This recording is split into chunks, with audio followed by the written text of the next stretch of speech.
Welcome to our May 18th, 2022 business meeting for the Douglas County Board of Commissioners. We want to welcome those of you who are with us here in person. We've got a full house this evening and maybe some folks joining us online as well.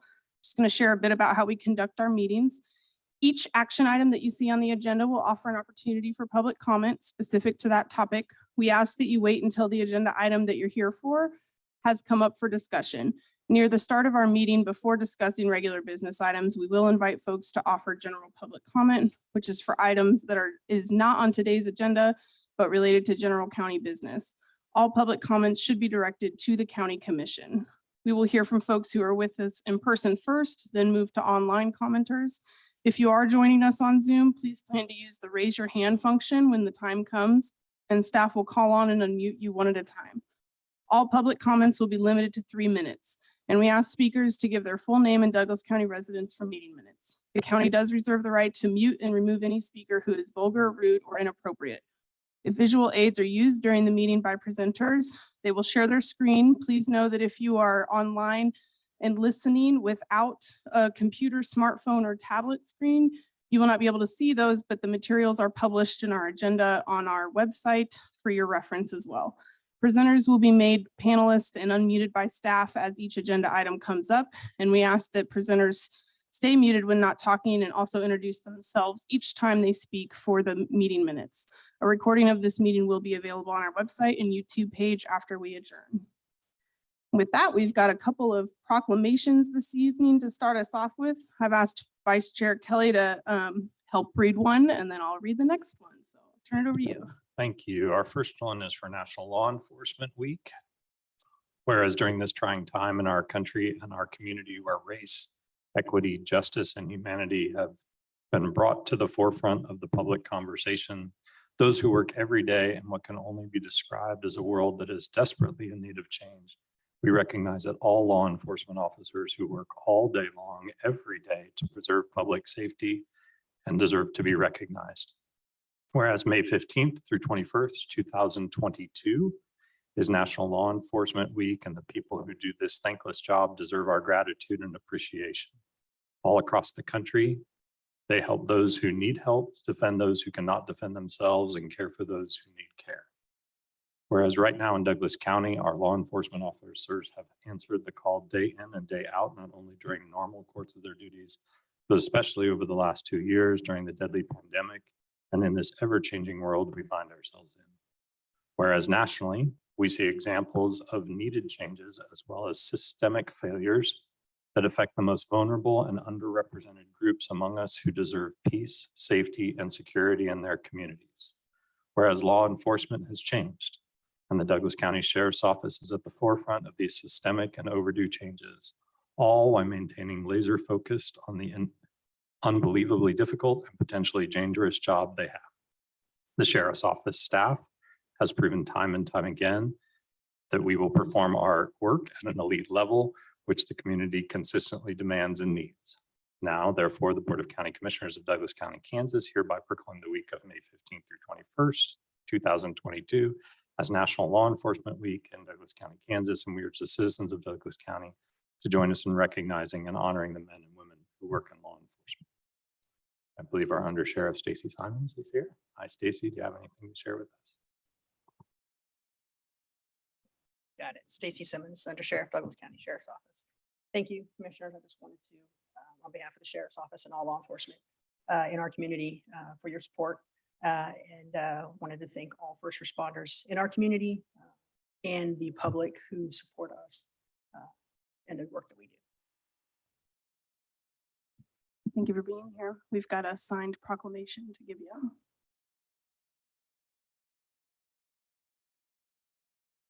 Thank you. Have a good evening. Okay, and we also have a proclamation for National Preservation Month. And if anybody is here from the HCC that would like to make comments after I read this, please come on ahead. Whereas historic preservation is an effective tool for heritage recognition, economic development, sustainable development, heritage tourism, revitalizing farmsteads, significant landscapes and neighborhoods, fostering local pride, and maintaining rural and community character while enhancing livability. And whereas historic preservation is relevant for urban and rural communities across the nation and for all Americans of all ages, all walks of life, and all ethnic backgrounds. And whereas it is important to celebrate the role of history in our lives and the contributions made by individuals dedicated to preserving the heritage that has shaped us. And whereas Douglas County, Kansas has recognized the importance of protecting cultural resources by establishing the Heritage Conservation Council of Douglas County, the Natural and Cultural Heritage Grant Program, and the Historic Resource Survey Plan, as well as by providing educational opportunities for the public, supporting the listing of properties on the National Register of Historic Places and the Register of Historic Kansas Places, and supporting the Douglas County Historic Barn Assessment Program. And whereas Douglas County, Kansas announces the second annual Douglas County Preservation Conference in Baldwin City, June 24th to 25th, and the upcoming Natural Areas Local Landmarks Tour via the Freedom's Frontier National Heritage Area app. Now, therefore, the Board of County Commissioners of Douglas County, Kansas do hereby proclaim May 2022 as National Preservation Month in Douglas County, Kansas. Would you like to make some comments? Push that button until you see the green light. There you go. All right, I hope that worked. First, thank you very much for doing this for us. We really appreciate that from the HCC. I would also wanted to mention a few things that they talked about in particular that we've been using a lot of this month to prepare for our preservation conference. That conference is June 24th through 25th. It's in Baldwin City. It's entirely free. And it's going to be a wonderful, we have site visit trips to Blackjack Battlefield and to Prairie Cemetery and other sites. We're going to be opening up conversations the next day, having panel discussions about all different types of preservation, including storytelling and heritage preservation, and having people share their heritage that way. We also have the upcoming natural sites tour, which they talked about as well. That's going to be an online app that you can use, plus some other versions that will make to accommodate those that don't use phone apps. And lastly, again, I just wanted to thank everyone for all the support we've gotten from the commission. We've been working really hard because we know that this is important and we want to make sure that it moves forward in the future. So thank you for Preservation Month. Thank you for being here. We've got this for you.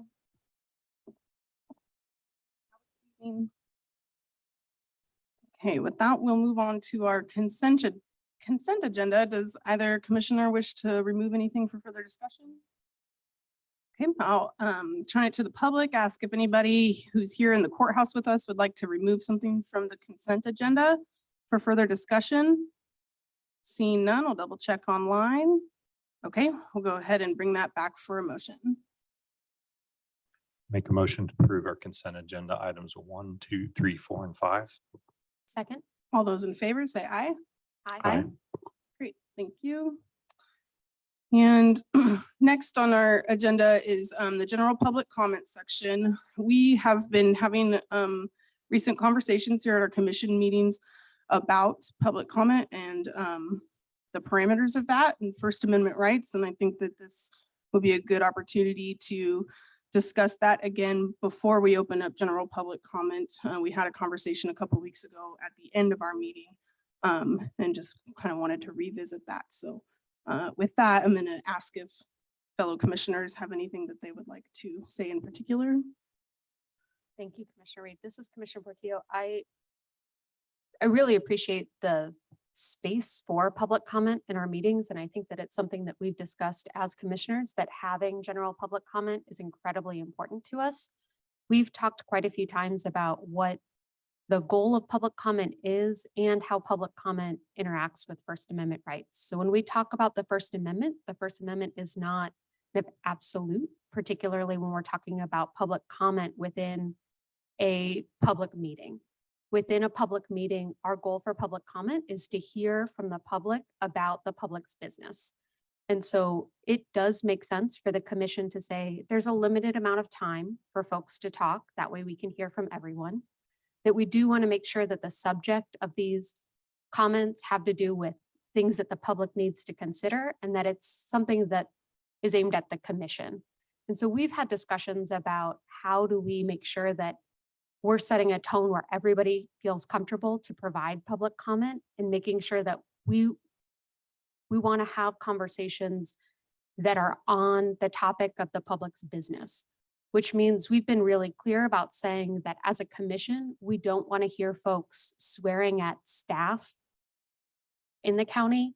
And our county staff have said that it's really hard when we start hearing swearing start happening of, is it swearing that's aimed at us as commissioners, or is it swearing that's aimed at staff? So we do want to put some parameters on. We want to hear public comment, but making sure that that public comment has to do with the public's business and is not just of ranting and swearing and vulgarity that may make it harder for us to have those broader public discussions on the business at hand within the meeting.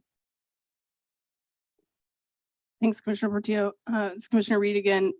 I would echo those comments, and I think that it's really important to reiterate how committed I believe this commission is to preserving public comment, that we understand and appreciate the value of that it is oftentimes how things get brought to our attention as a whole commission related to general county business or business of the public.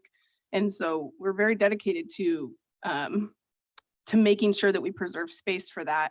And we have always had limitations to that. And it is important to us that we really create appropriate parameters around that so that our meetings remain both a productive space for us and also a safe space for multiple folks with multiple things that they would like to share with us through general public comment, feel that this is a space that they can do that.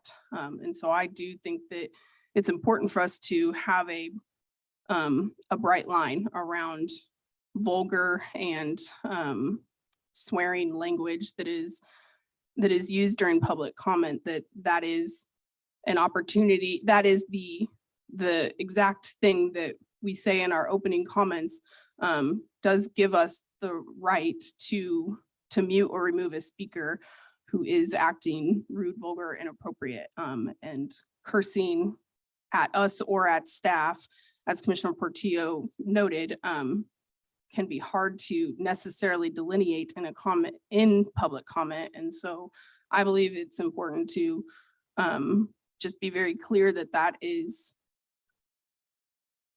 language and behavior that we are not here to offer space for. We're here to offer public comment and space for people to speak to the business of the public and speak to county issues that they wish for the county commission to be aware of, so that we can be responsive to that.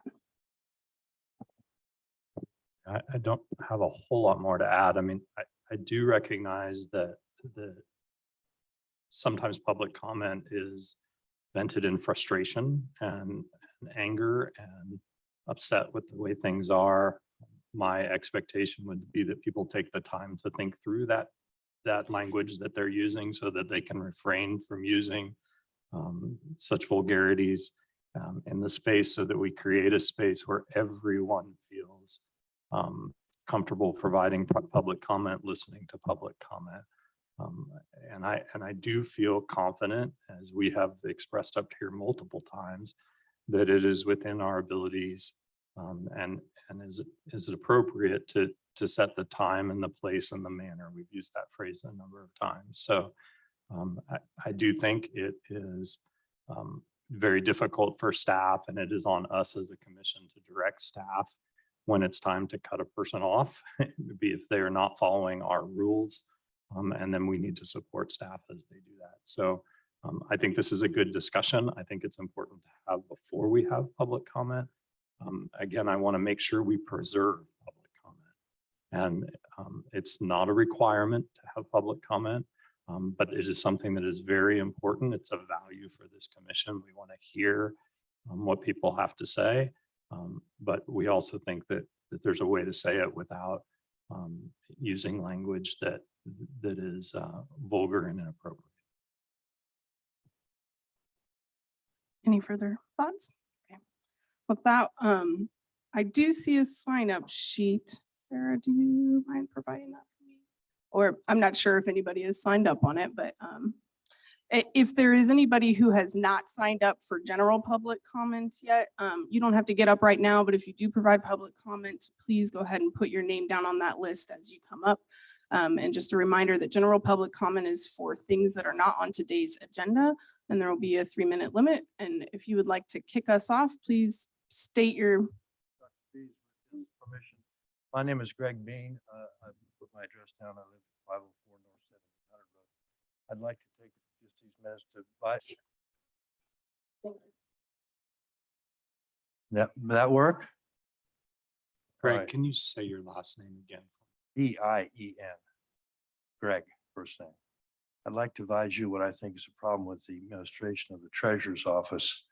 I've had the occasion to be there 3 times in the last month or so. First time I was 15th in line, second I was 22nd. The last time I was about 12th. I'll tell you an experience specifically about the second time. When you go in there, they have a system where you take a tab. That process in itself is somewhat confusing to a lot of people. When I was there on the day I was 22nd in line, there was a lady who was actually volunteering to explain to people how it is you get a number. That worked for a while, and this machine then froze. And so then there was no way to get a number or know where you were in line. Somebody came out from behind the treasurer's office, and believe me, I think they would agree that there are operational problems there that apparently you're not aware of. So they tried to fix the machine, didn't work. They would be advocate just going back to a simpler number system, an honor system with the 20-some people who were there waiting over a long period of time. There are monitors up in the hallway there. First of all, the machine where you get your tab is in the very narrowest part of the floor downstairs, where people congregate, whether you consider COVID an issue or not. They're congregating there, trying to get their number and figure out where they are. Then you have to go back outside because you can't, well, I take it back. There are 2 chairs inside the room and there are 3 or 4 outside, but that's it for people to sit and wait. So then you have this little tab, and for whatever reason, I have no idea. There are some A's and there are some B's. So you may be A15 or B22. They're not really sequential. You go back outside, sit, there are monitors up there. I've never seen those monitors work. I asked one of the sheriff's officers, have you ever seen them work? He's never seen them work. So you don't know what number it's called. You cannot hear number that's called A25, B or whatever. So you end up getting up, walking back through this narrow space, looking up at another monitor, which even though I'm wearing glasses, I have trouble seeing, and young people do too. So it's just a definitely totally difficult process. Then on the day I was there, after going through all of this, waiting for an hour and a half to get in line, I got up there and she says, oh, catch 22, the system froze. Well, this is a state problem. I understand that, but the oddity of this all to me is that we're going in there to pay money to the state, or in this case, Douglas County, so the government can operate. So you'd think 30 seconds, okay, I'm into my time. That is the administration problem, which I think exists down there. I think the staff down there concur with that, and they'd like to have some help with the machines or the software or something, so that people don't have to wait an hour and a half, and then have to be told they'll have to come back 4 hours or some other time. Thank you.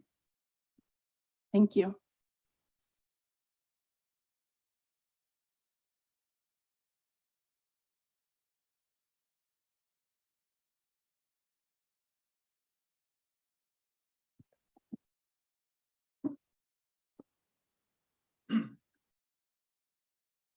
My name is Dr. Justin Spees. I have a PhD in lifespan human development, master's degree in marriage and family therapy from Kansas State. I'm running for Patrick Kelly's seat here in the Douglas County Commission, District 1. Vote for me, and you won't have to worry about me sitting up there talking about taking away your First Amendment rights, because I'm scared of what words you might string together in a sentence. I'm not a beta.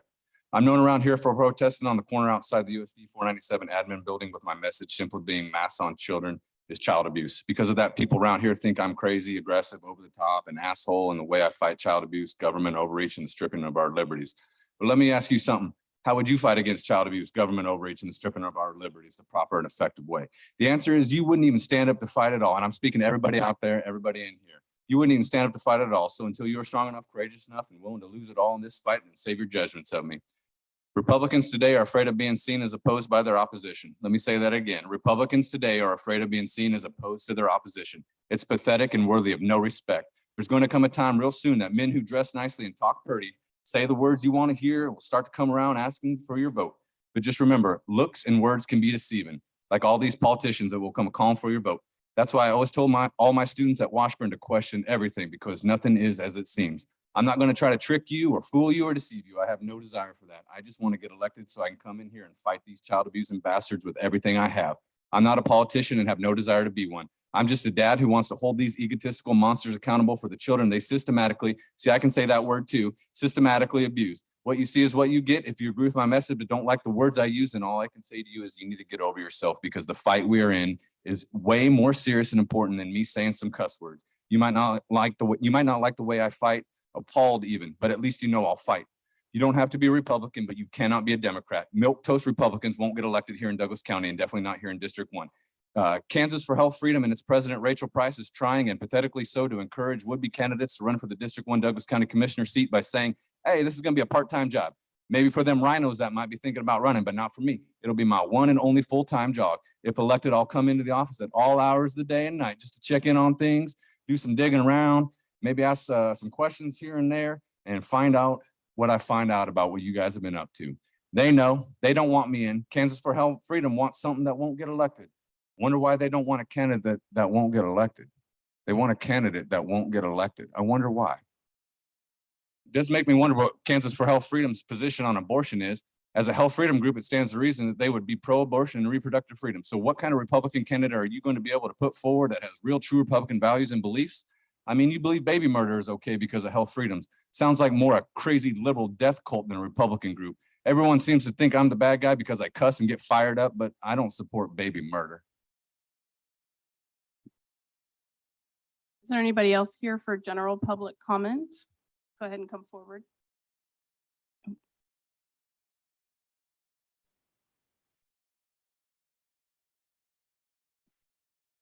My name is Joe Herrick. I'm not here to sway anybody's mind, but I would like to expand out of the box of Douglas County and Lawrence, Kansas. And I'm going to talk about a few things that's happened in the rest of the world. The Italian court recently ruled that mandatory vaccinations for COVID is unconstitutional.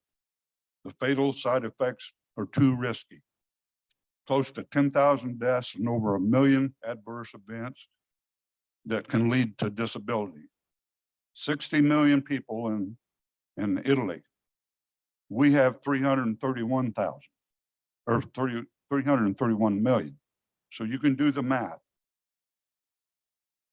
The India Supreme Court says there's no restrictions on unvaccinated individuals and no one can be forced to take the jab.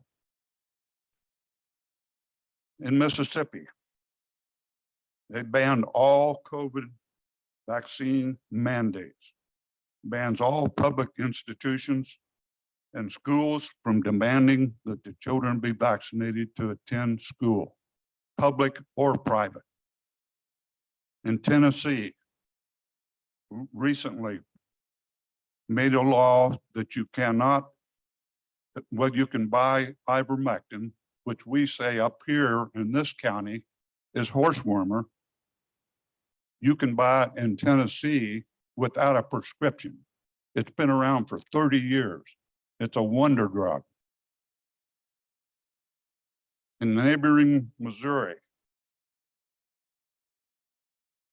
they just passed a law that a pharmacist cannot deny a doctor for prescribing ivermectin and hydroxychloroquine. These are all things happening in our back door. And this is probably the most damaging information. And this came from an 80,000 page data drop from Pfizer, their own data. lipid nanoparticles are found distributed throughout your body after 48 hours. It's not 95% effective.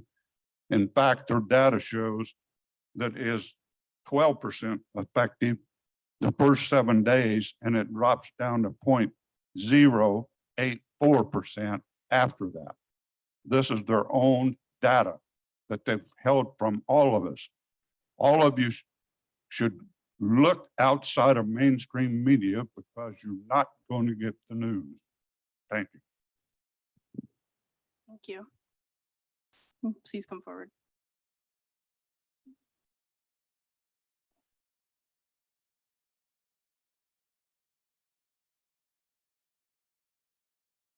Good evening, Commissioners. My name is Sharon Miller, and I'm a member of Good Shepherd Lutheran Church.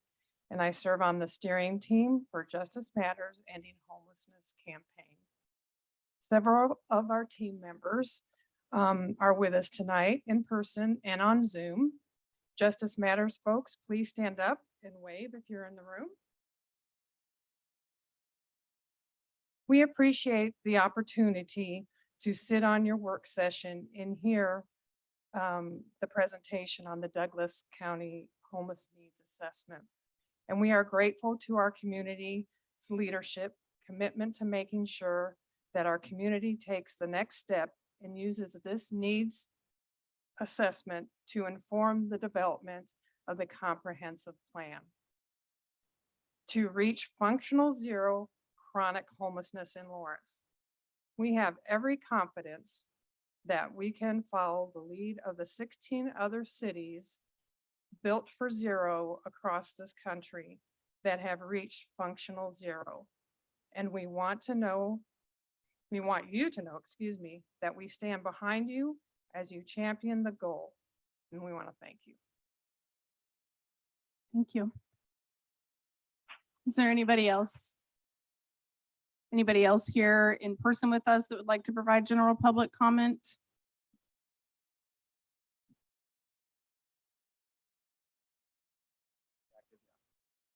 Hi, my name's Isaac Jambor. I live here in Lawrence. I'm here to talk about, well, I'm going to have 3 points. One, what's the issue? Two,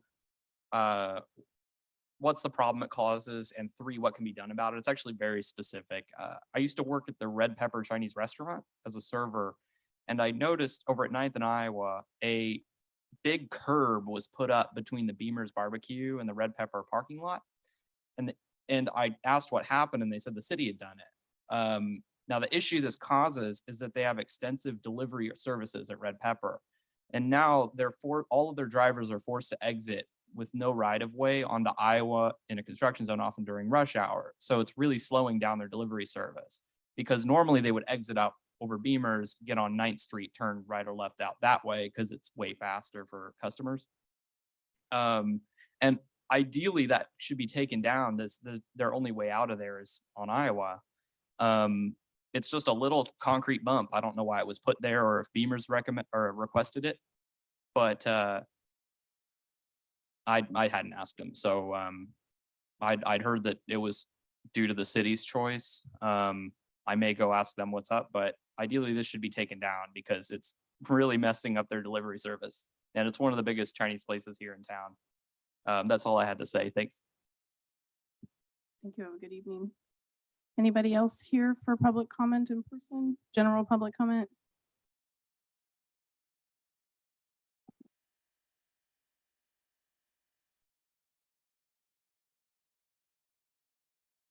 My name is Michael Lawrence, Accountability. I just wanted to speak real quick on the First Amendment. The Kansas Open Meetings Act prescribes time, place, and manner. And that's the only limitations that it's able to put on it. Manner is included in our Kansas statutes. That's covered under disorderly conduct. It's covered under threats. It's covered under harassment. There's several other codes that it would be covered under. So the manner in which somebody gives public comment, until it rises to a criminal aspect, it remains under the First Amendment. And I'm not here to support Justin. But I'm here because it may not be just him next time. It may be your parents that are in here mad about something.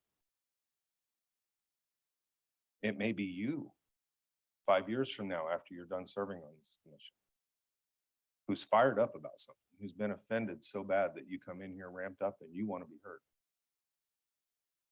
When we start down the path of closing free speech, we've seen where it ends. It always ends in revolution, and you can't do that. I sent an email to you guys, and I talked about the type of public debate that this country has been used to. We've had beatings with canes on the Senate floor over laws being passed to govern this country. We've had duels on hillsides outside of Washington.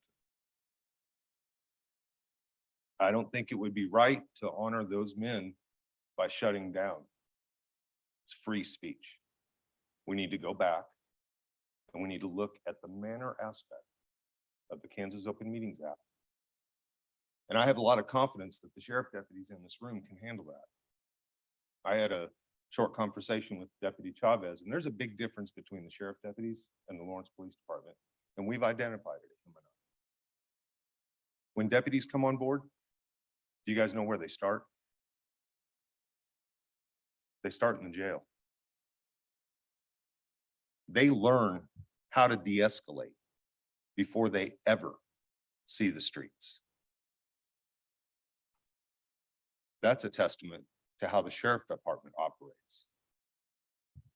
And that's something that I'm actually tossing around suggesting that maybe we start rotating OPD through the jail and let them learn how to de-escalate without the ability to shoot somebody, without the ability to beat somebody up.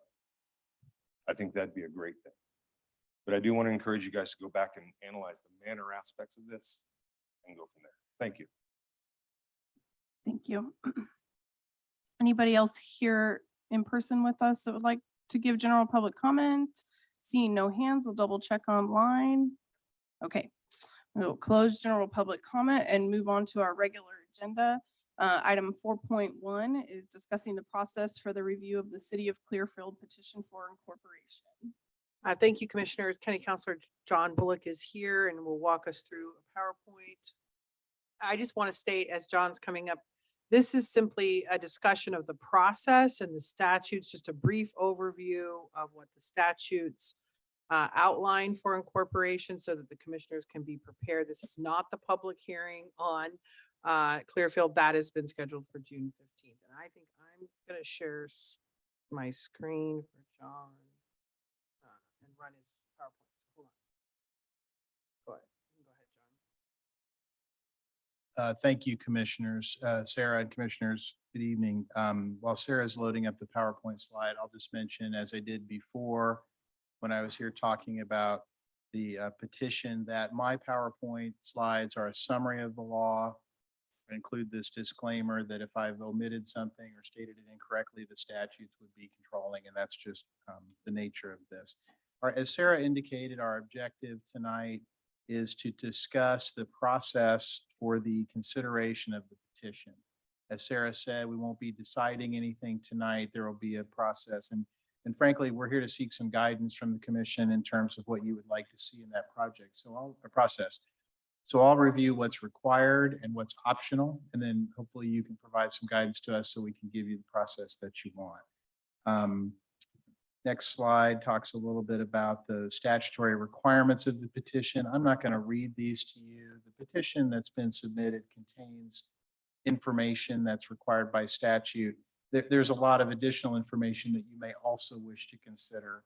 And if you, through the course of this conversation, we'll explore some of those topics.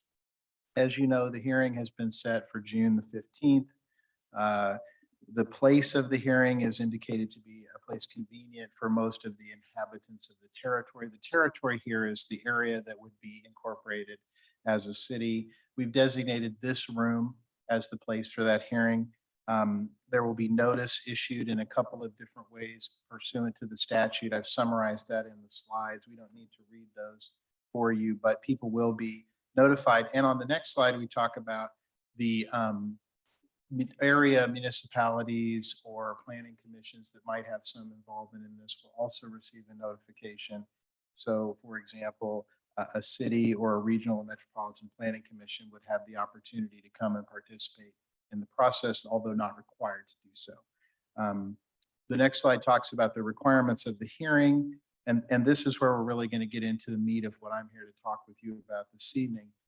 And that is that you have the discretion to set the process for this hearing, provided that the statutory requirements that you must do are fulfilled. So as part of that, the statute specifically provides that all persons residing within the territory, owners of property within the territory, whether residing there or not, and then the persons, agencies, and representatives of other governmental agencies that we talked about just a minute ago are entitled to be heard and to present documentary evidence. If we are not able to finish the public portion of the hearing on June 15th, that can be continued to another time. And in any event, you can continue to have additional sessions after the public session is concluded. So we may wish to consider if you'll have one or more sessions with members of the public to speak, and then what additional sessions you might wish to have. I've included in these slides the factors to be considered in your decision whether to grant or deny the petition. And I've reiterated these here from my earlier presentation just to help remind us of the possible topics that you might want to hear evidence about. I won't read these off to you, but you can see the range of considerations that you're allowed to take into account. And there's a couple of slides here about that. These are examples of requirements that you must consider, but you could also consider additional factors if you wish. I'd like to highlight the bottom bullet point on this slide where it says the petition for incorporation shall be denied. And that's one of the, it's a little different than the other considerations. The other considerations allow the commission quite a bit of discretion. And you would still have the discretion to decide whether this particular criterion was met or not met. But if you found that this was the case, then you would be constrained to deny the petition. The additional factors are set forth on the next slide. And again, I know you've got a busy agenda. I'm not going to read the slides to you, but there's a wide variety of information here that the commission can take into account in making the decision. This particular slide refers to the proximity to other cities triggers the application of these particular considerations. So as I state on the next slide, these are the factors that you will consider. You may also wish to consider identifying other factors, and that's gives the public or other interested parties an opportunity to know what kind of information that you're interested in hearing about. You would have the opportunity to retain consultants if you wish at a public expense or to issue subpoenas. That's a little different for this body to actually issue subpoenas. I'm not sure that's something you would want to do, but if there's an interest in doing that, let us know and I can help you facilitate the issuance of a subpoena to get people here or documents here that you might want to see. So with that in mind, I talked with the county councilor in Miami County because they've recently been through a process like this, and that's by no means binding on this body, but what they did is they had a public meeting, people came and spoke. In that particular instance, they had some time limits they had established for the petitioners as well as members of the public. They concluded their public meeting and then they moved into a series of work sessions or study sessions with subject matter experts on roads and bridges or appraisal values, law enforcement, that sort of thing. That was interesting to me as just a possible template for this commission to consider, by no means required. But if, for example, you wanted to hold some study sessions, county administrator and I brainstormed about some areas where that might be useful.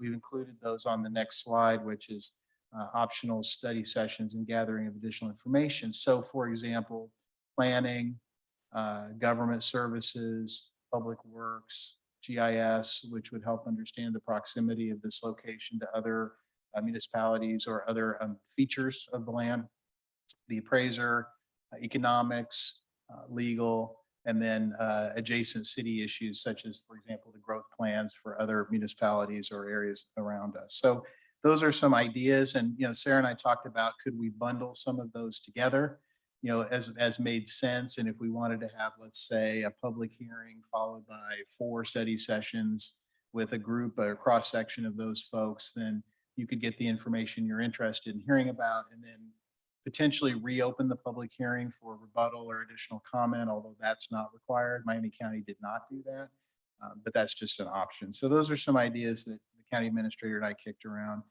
As I mentioned earlier, it's possible for you to identify additional factors that you might wish to consider. I included a couple on the previous slide, which is alternative energy development, soils, prime farmland, rural character. I mean, anything that you've got in 2040 or that you've identified on your own or in public discussions as things you'd like to talk about. There's really nothing's out of bounds, but it's just up to the commissioners to decide what you want to consider and hear about once you have considered those minimum required factors. So that's just some ideas for you to think about. So we've included some options on these next couple of slides. Option 1, I would regard as the most elaborate version of the process, would be something in the nature of a public hearing where people are given the opportunity to come in and speak.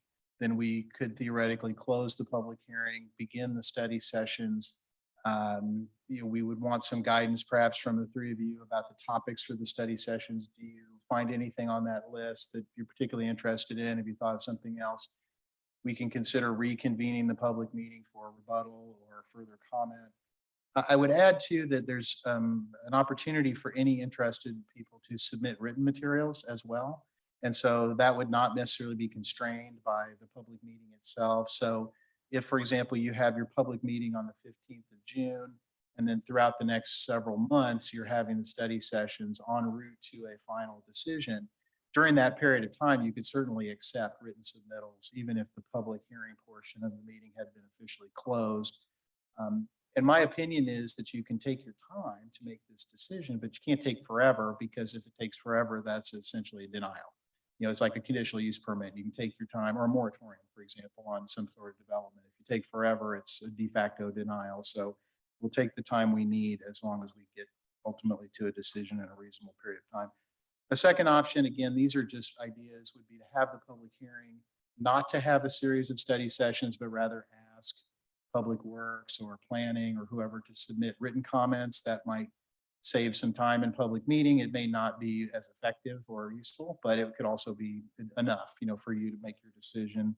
And again, you'd have the option to reopen the public hearing. Option 3, you're certainly permitted to just have the public hearing and then make a decision. The statute does not require you to take evidence. It requires you to consider factors. So as long as you have considered all of the factors, then you can make a legally valid decision. The only constraint on your decision-making is it cannot be arbitrary, unlawful, or capricious. This is regarded by the courts as a legislative action, not a quasi-judicial action. So it's certainly your prerogative to take evidence, to let everyone who wants to speak, to consider the evidence that's before you.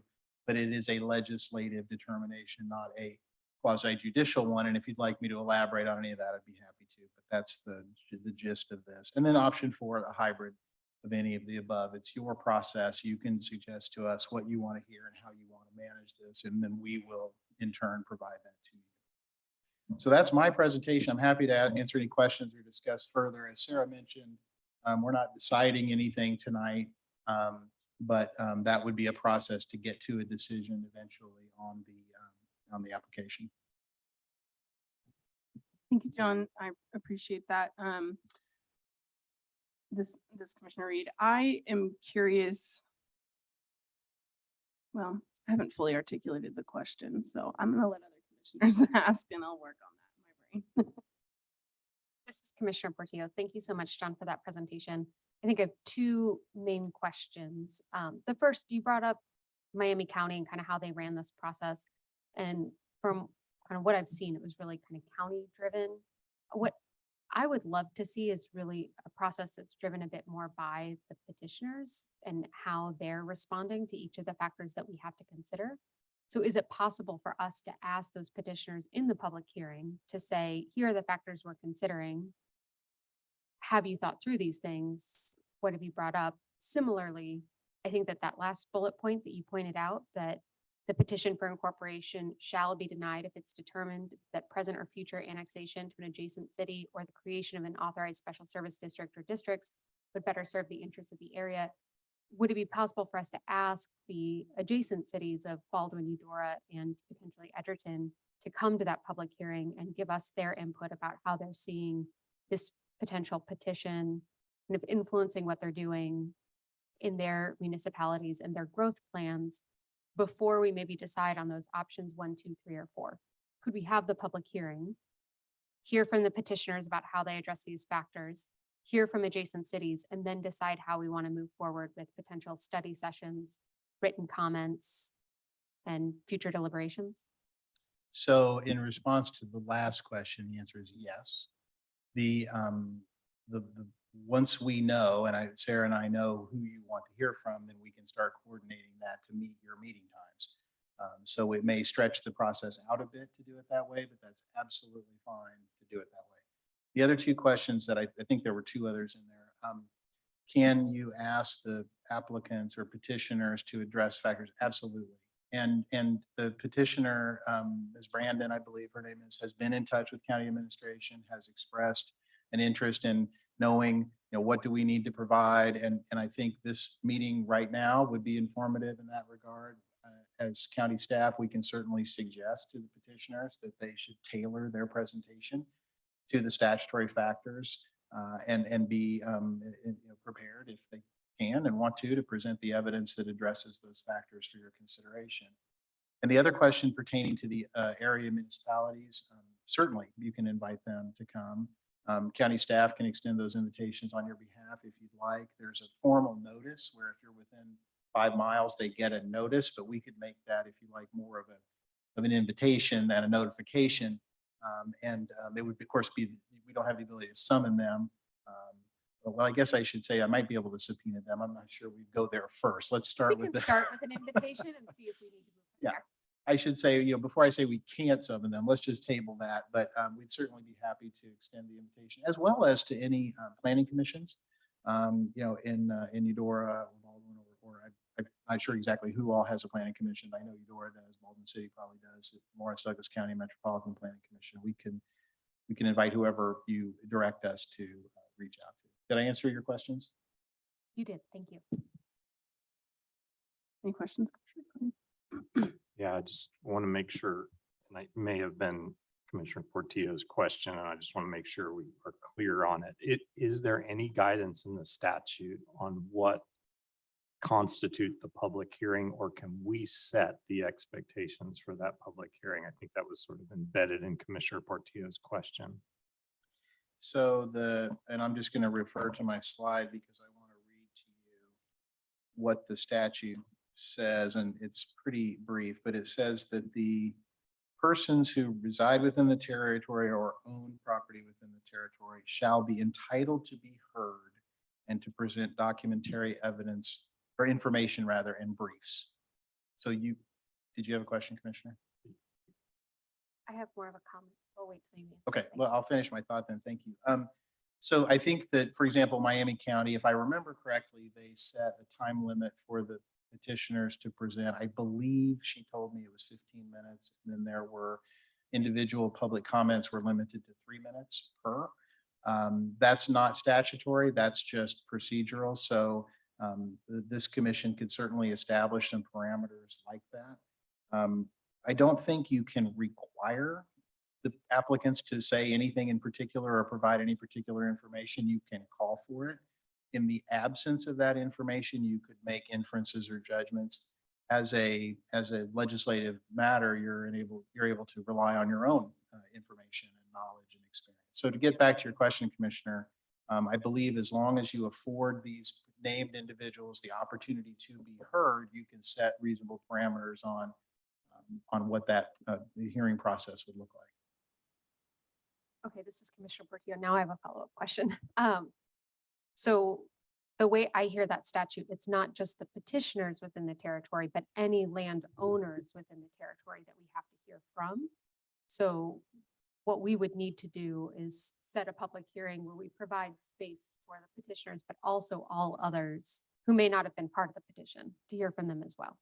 That's exactly right. And the notice requirements that we publish notice in the paper, we post notice in the territory, and then we mail notice to certain governmental officials. Interestingly, we do not mail notice to the people who reside in the territory. So they would have to become aware of it in some way, but then they would certainly be afforded the right to be heard if they came to the hearing.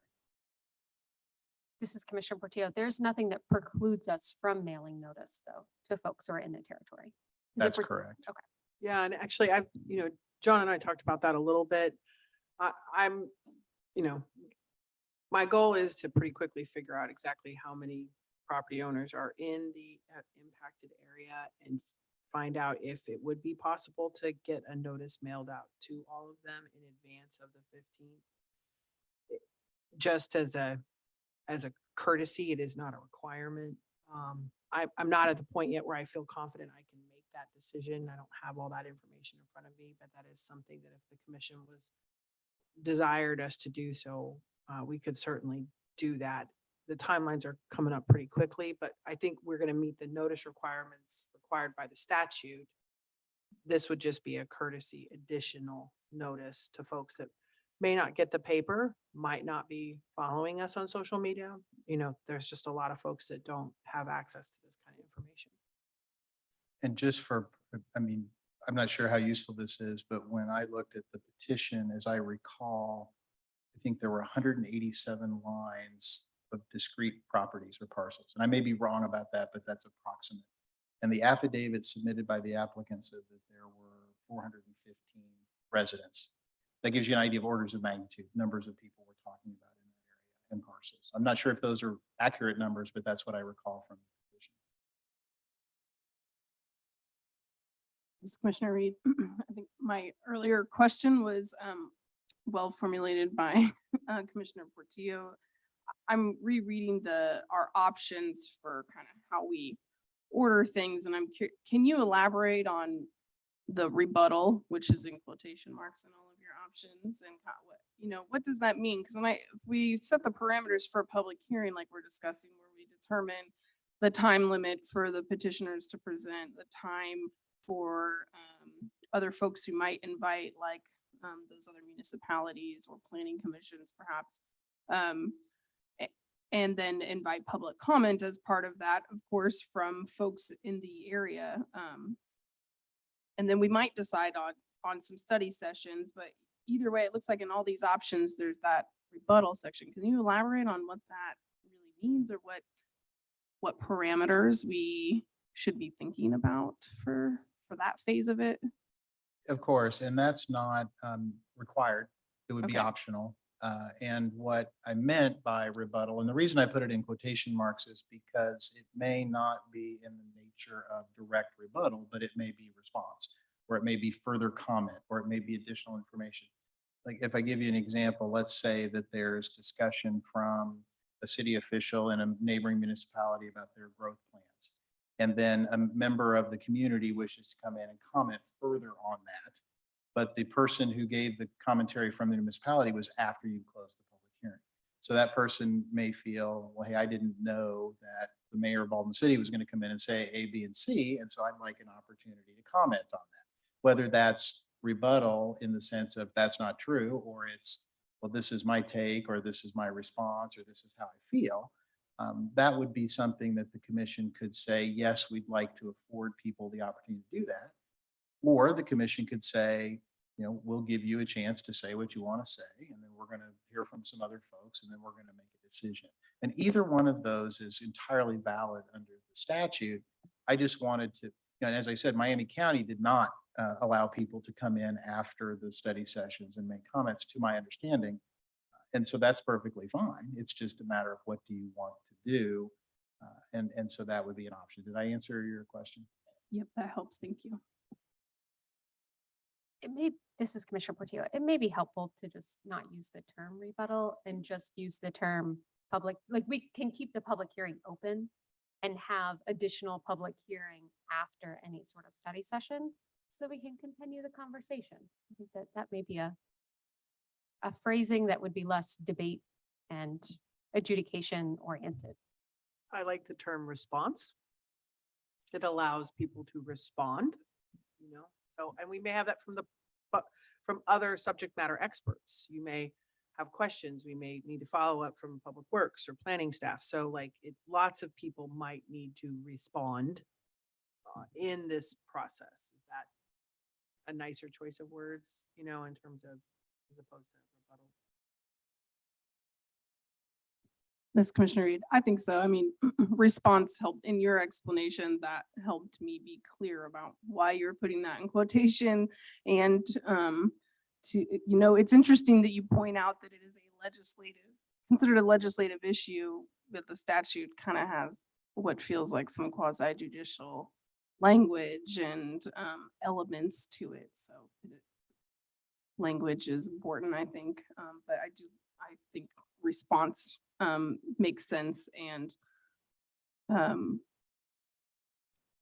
well, I think I'll save comments for later, but any other questions for John before we open this up for public comment on this item? So I just want to be clear before we have public comment, because you've said a couple of times we're not making any decisions. And yet I've also heard you'd like some direction from us. So I want to make sure that we're giving you what you need tonight. And one would be, some version of options of what the process is. If I'm understanding you correctly, those options that you gave us, which one of those we want.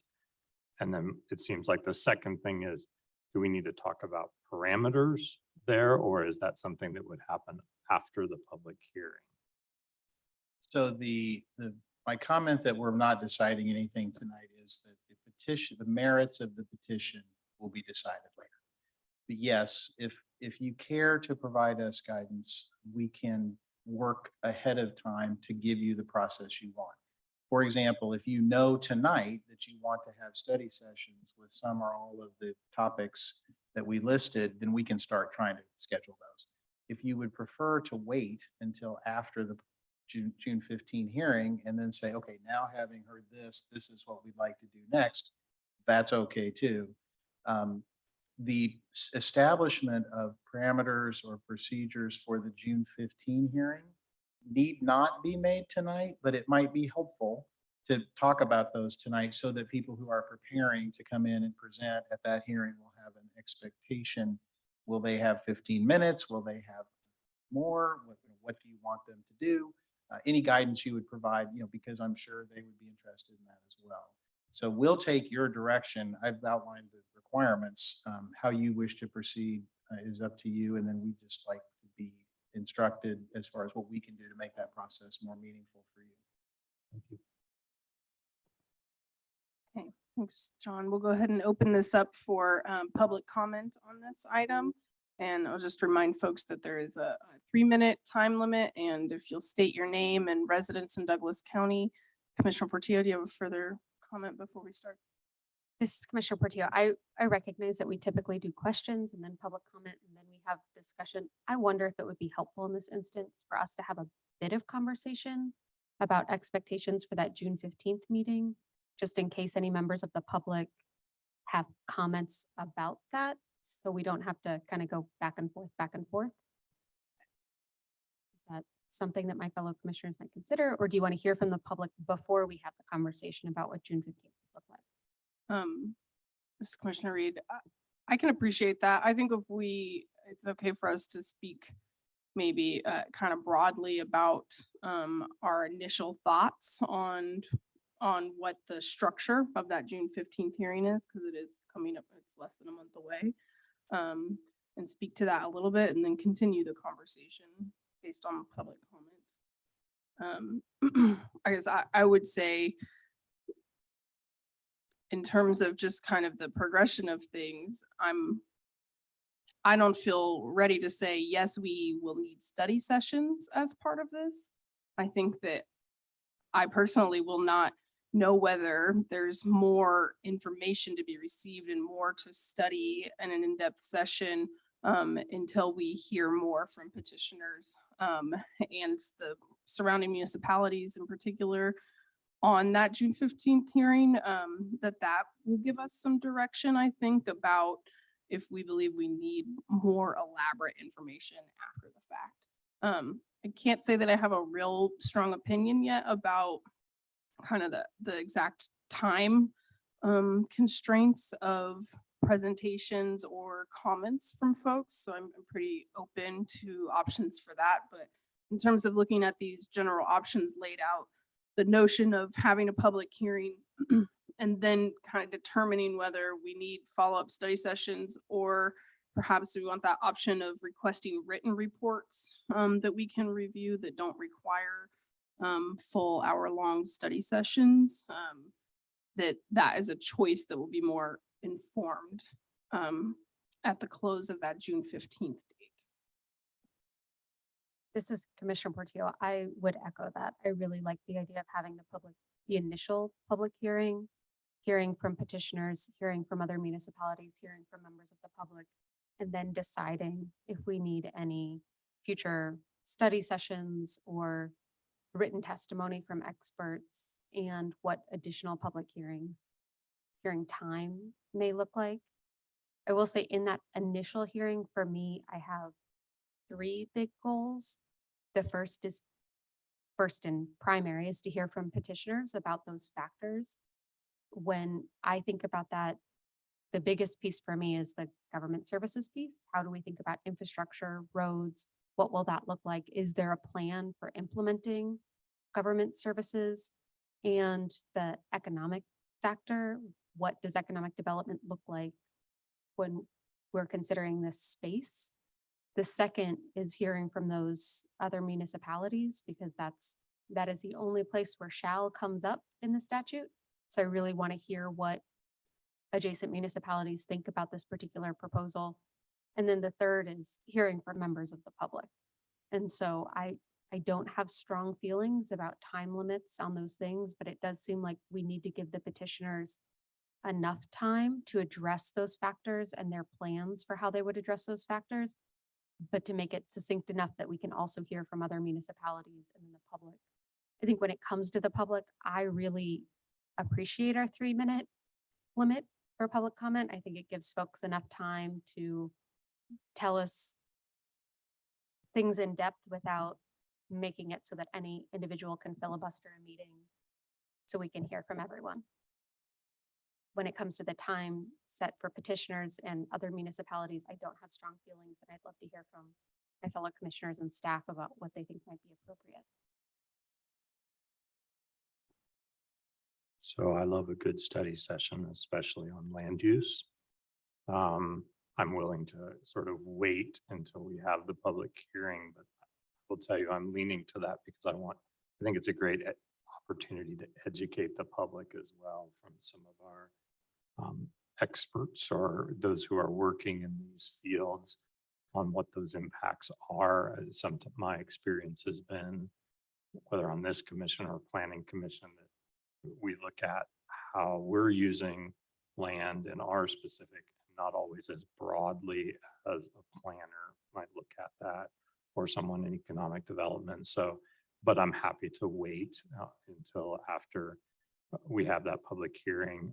I am in favor of, highlighting some specific things that I would like that public comment. I know we can't require it, as John said, but I think it would be good in the communication that we send out.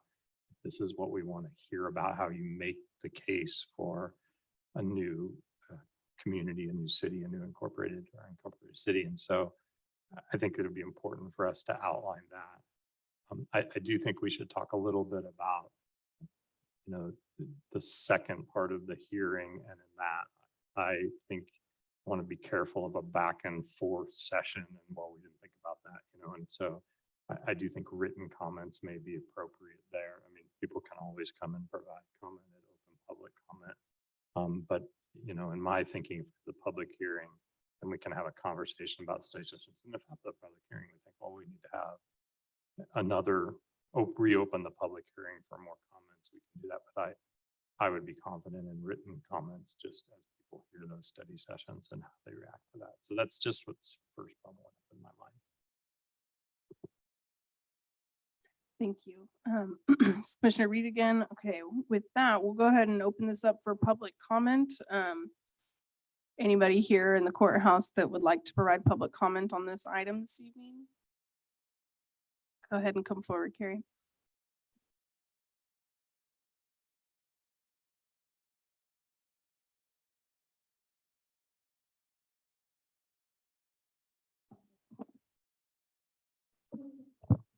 Carrie Brandon, Committee Chair for the Incorporation of the City of Clearfield. I live at 450 East 2300 Road. There we go. It's like you can't bend the whole thing. Just Eudora, Kansas. So, Mr. Bullock, I have not had a chance to introduce myself yet to you, but I really appreciate your great presentation on the process tonight. And I don't see anything in there that is, a surprise that I would particularly disagree with at all. So I think it all looks great. And I did want to also tell you about the letter of notification to the inhabitants of the boundary of the city of Clearfield. We will be sending out, if it matters, and a letter within probably the next 7 days with information about the hearing date. We'll be collecting information via online form submission as to opposition comments or proponent comments, inviting and encouraging people, everyone, whether they're for the city or against the city, to come forth on the 15th and really, provide input. So I do have all the addresses of registered and non-registered voters, homeowners. The thing that I do not have are all of the physical addresses for the landowners, where it's like they don't have a dwelling on the property, but it's just a parcel. So I was just going to go into the property, look up, click on it, and try to harvest the addresses manually. But Sarah, if you have a better way or a quicker way to identify the landowner only, it's time consuming. But I will be doing that, and I'm happy to share all of that with you if you'd like, if you're going to send out your own letter. I'm happy to do that. We also purchased a census data list to confirm the inhabitant count. And John, I was way off. It is not 415. It's actually about 1,200 human souls. So that's women, men, and children. So, and I'm happy to present that too at the hearing and include that in the presentation. One question that's a big one for us in preparing for the hearing, and Sarah, per our conversation over the phone, if we have questions as electors about specific things like mill levy information, because there's, within the boundary, some reside in one township, some in another, and there's a lot of mill levy pieces that make up property taxes. If we have questions about that, would you be, Sarah, the person to inquire?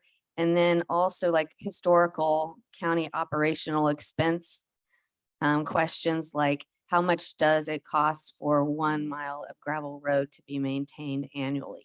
Culverts, things like that. Would you be the person? Sarah, again. Carrie, generally we don't answer questions or Oh, speak back and forth, but okay. we can address it later after we close Okay, public comment. sorry. Okay, thank you. That's all I have. We Thank look you. forward to the 15th. Is there anybody else here who would like to provide public comment? Go ahead.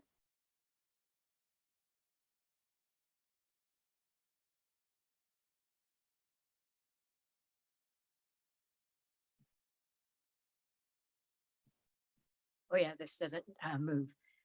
Hello again, my name is Jane Kanoki, and I am one of the landowners in this proposed Clearfield city location. I currently reside in Shawnee, Kansas. I'm here with half of my immediate family, my parents and my brother Stan. And I would encourage you, if you're looking at various cities and you're going to talk with Edgerton, that is in Johnson County, that you talk with Wellsville, that is in Franklin County, especially probably from a school district standpoint, perhaps. That might be something, I don't know about recent ones, but a lot of, few decades ago, a lot of the students in those areas went to Wellsville for school. I think the idea of a petition-driven process is obviously visible right now, but to ask the petitioners to present the information, I am a little skeptical about that because I have, and especially since Miss Brandon has said she would have a Facebook page on that, having dealt with a lot of misinformation and seen that on the Facebook pages. And then when somebody says something different, their comments are deleted. So I would think that you would want to have more impartiality in your information, more backup from official sources when you're asking about costs, mill levies, things like that. So I would be very concerned about that. Also, NPR actually had Barbara Kerr say that one of the websites that this group has been active in on alternate energy sites decided to keep misinformation, untrue information on their website. And that factor in itself, published with Dr. Kerr's concurrence with NPR, is one of the reasons I'm very skeptical of it. The second one is they block people. They blocked my brother-in-law, Steve Clark. And I cannot believe that, yeah, we want pro and con comments. But I think on Facebook, you're going to see a lot of harassment that way. So I don't think that that is going to be a very fair process. So I just wanted to share my skepticism and urge you to think about impartiality on how you get your information and your decisions. And I want to wish you a lot of good luck because this is going to be quite the process and quite the learning for everyone here. So thank you.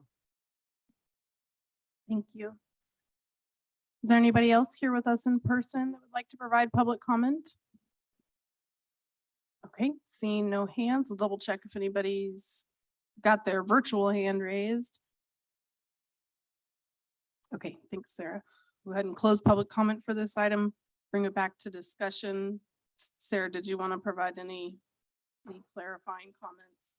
Yeah, I'm certainly willing to serve as a point of contact for, anyone frankly in the public that is interested in what information needs to be pulled together. And John's agreed to help me out. So hopefully we can make this all happen. What I would say is just, as I have mentioned, this is a particularly busy time of year for us. So I have shared with the petitioners the requirement for our agenda process. So just backing up from that, all materials would have to be received by June 9th, because I do think it is very important for this to be made available publicly on our website as a part of our agenda packet before the June 15th meeting. And so questions that need to be researched and back and forth, like I really need those questions very soon, so that we can have time to respond to them. In addition to that, we're trying to meet the notice requirements as set forward and make sure that, we get everything in the paper appropriately. The statute requires us to post it. So we're working on all those pieces. So as much notice as folks can have for questions, I can try to point folks in the right direction. But what I am hearing from the commissioners is that you're not expecting what I would call staff presentation on the 15th in any way. We'd open it up, maybe state what we're here for and turn it over to the petitioners and then take public comment.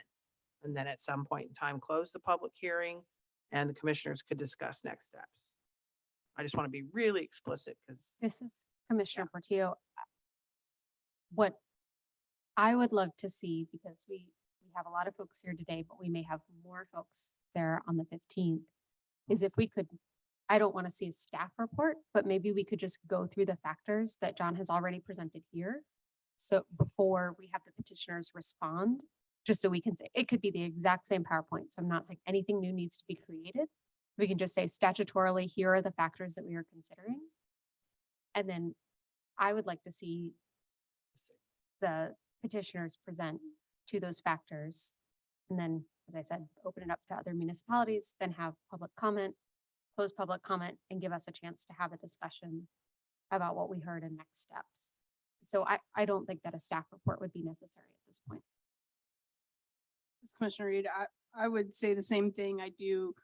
I think it's valid to kind of give a quick primer for any new voices that might be joining us by then. And to just be, as Commissioner Portillo said, be very clear about the factors that we have to consider statutorily, and sort of sets the tone for what the rest of the hearing will be and the issues that we are hoping to hear about.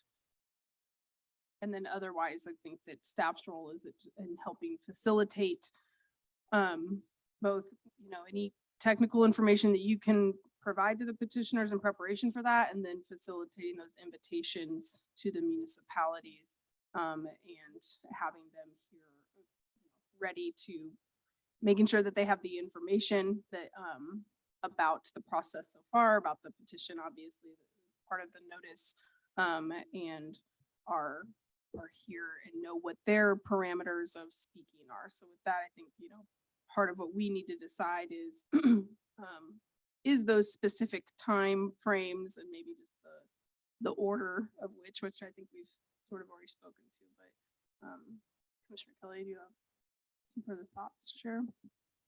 Yeah, I would agree with the other commissioners. I don't think we need a full presentation, but I think it is helpful for those who maybe have not, who just got the notice in the mail, maybe specifically to the comments that were made about helping with mailing.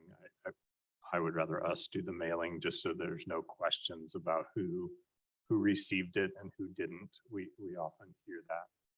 Go ahead, Commissioner Portillo. I don't think that's an either or. Yeah. Right? The Yeah. petitioners are certainly welcome to mail Yeah, whatever they certainly. would like. Yeah, certainly. And I would like us to mail as well. Yeah, I mean, I think we have that responsibility.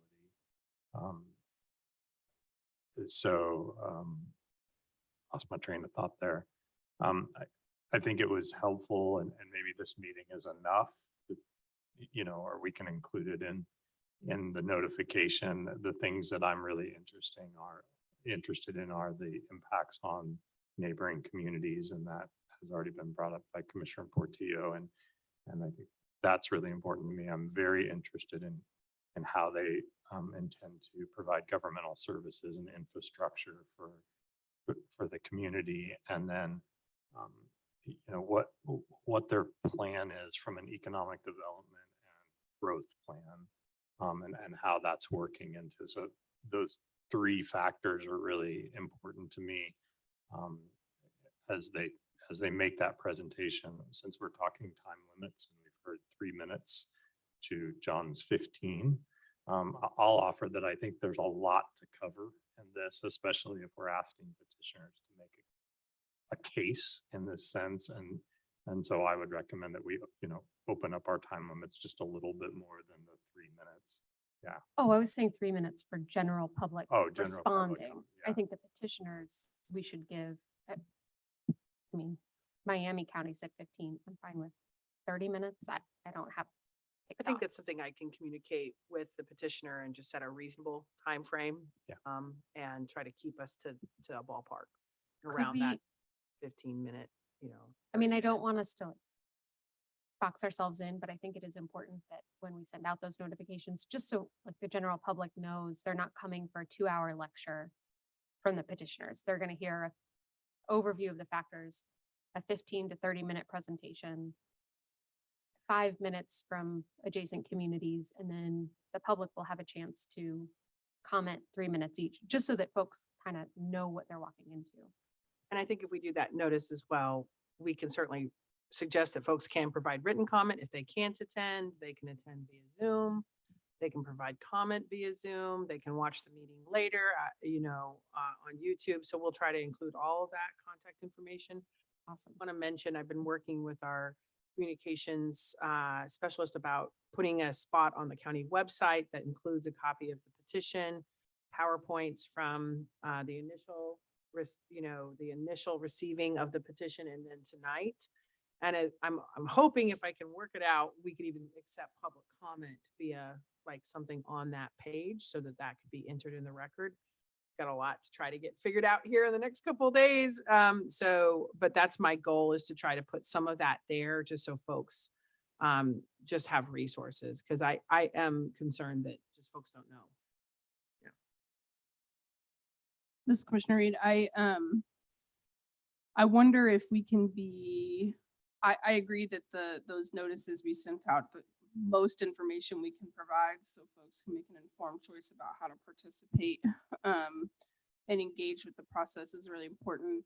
I wonder if we can leave the exact time. I'm also okay with, I think up to a half hour should be ample time, in my opinion, for the petitioners. I wonder, I'd be interested to hear, I guess, from the municipalities that we reach out to, whether they think 5 minutes or 10 minutes, depending on how much information they may want to speak to, or how many staff from their municipalities. So if we could defer to staff to kind of determine an appropriate time limit. It feels like 10 minutes is probably more than enough.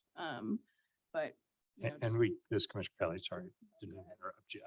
I think we could also open it up to a study session after, if we feel like we need more commentary from city officials or planning commission members and any of the neighboring communities. I think we can hold that card still and do that. I think what we need to do is really, and my hope is for the public hearings, to get out those issues that, those ideas that are out there, what responses are out there. And I think that's why we sort of want to hold up. So, I don't mind keeping the public hearing a little short, and then we can have more comments later. I like that approach. makes sense to me. June's sneaking up on us, huh?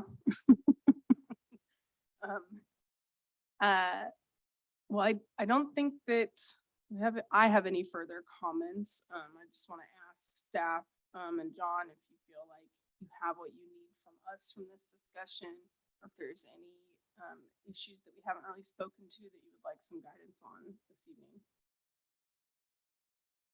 I'm good with everything that's been said, and I understand. The only additional question I guess I have is by statute, we're required to notify municipalities within a 5-mile radius. Is there anybody outside? I don't have in my mind exactly who is where, but if you have a particular municipalities in mind, I mean, we've heard Baldwin, Eudora, Lawrence. Is there anybody else that specifically you want us to reach out to that may not be obvious? Edgerton? Edgerton. And I don't know exactly how far Wellsville is away to that point, but the school district overlaps. Some folks in Douglas County have Wellsville addresses. So it seems like they're close enough that we should talk with them as well. So probably not a lot more communities, but if we extended that, like I'm pulling up Google Maps really quick to see what other, and maybe we just extend it to 10 miles and we say any community within 10 miles instead of 5. That's just a suggestion so that it's even across, and we're not cherry picking communities. That's just a suggestion. I like that. I think that's fine. I think the other thing I'm trying to work out is, official, if we could also mail notice to the townships in the region. So, Palmyra Township, I believe. Yep, I had the same question. Yeah. Mhm. And Eudora Township, Yeah. I think, is included in some of that. And then I will probably officially notify Consolidated Fire District Number 1, which would incorporate part of this area. I'm not as familiar about water districts in the area in terms of that. So that might be, they may not get the initial notice, but we'll try to do our best. I'm working with GIS to find those layers and, just make sure that they get added to any notifications. Cemetery districts, we got lots of stuff. We love districts. So many in- special districts. in Kansas. So I think if I can, I'm going to try to get those folks added just to make aware that we're having the hearing. And that if they want to provide comment, and I think that's something that we can certainly make clear that on the 15th, that this is the initial conversation on it and that there are opportunities for additional comment. Yeah, thank you, Sarah. I appreciate you thinking about all those different layers. Well, barring no further comments from the commission, we'll go ahead and close this agenda item. Thank you, John, for your time. Thank you, everybody, for being here. We'll move on to item 4.2, which is a presentation about our compensation study. Thank you, commissioners. I'm going to move, I think we're moving Beth Tatarko with Austin Peters Consulting into the panel. And with us today, we've got Brooke Sauer, who's our finance manager, and our HR manager, Michelle Spear, here to talk to you about our compensation study. Beth, I believe you're in the panel, and so you can come off mute and turn your camera on. And I just want to really appreciate this team that's done a lot of work over the last couple months to talk about some of these issues. And I've worked with Beth before in the past, a number of occasions, and just really appreciate her willingness to take this project on. So I think, Beth, we're turning it over to you. Okay, thank you, Sarah, for that introduction. My name is Beth Tatarko. I'm with the Austin Peters Group. I have a brief PowerPoint that I'm going to share with you here in a few minutes. Our company is located in Overland Park, and I'm also in Fort Collins, Colorado, but was formerly a Manhattanite for 32 years and have had family who've gone through KU. So very familiar with Douglas County. But I did have to Google where Clearfield was just a few minutes ago so I could update my geography. I have a PowerPoint, like I said, that I'm going to share with you. I just want to walk through real briefly the market study that we did and talk with you about that. And then I know that Brooke and Michelle have things that they want to share with you as well. So do that.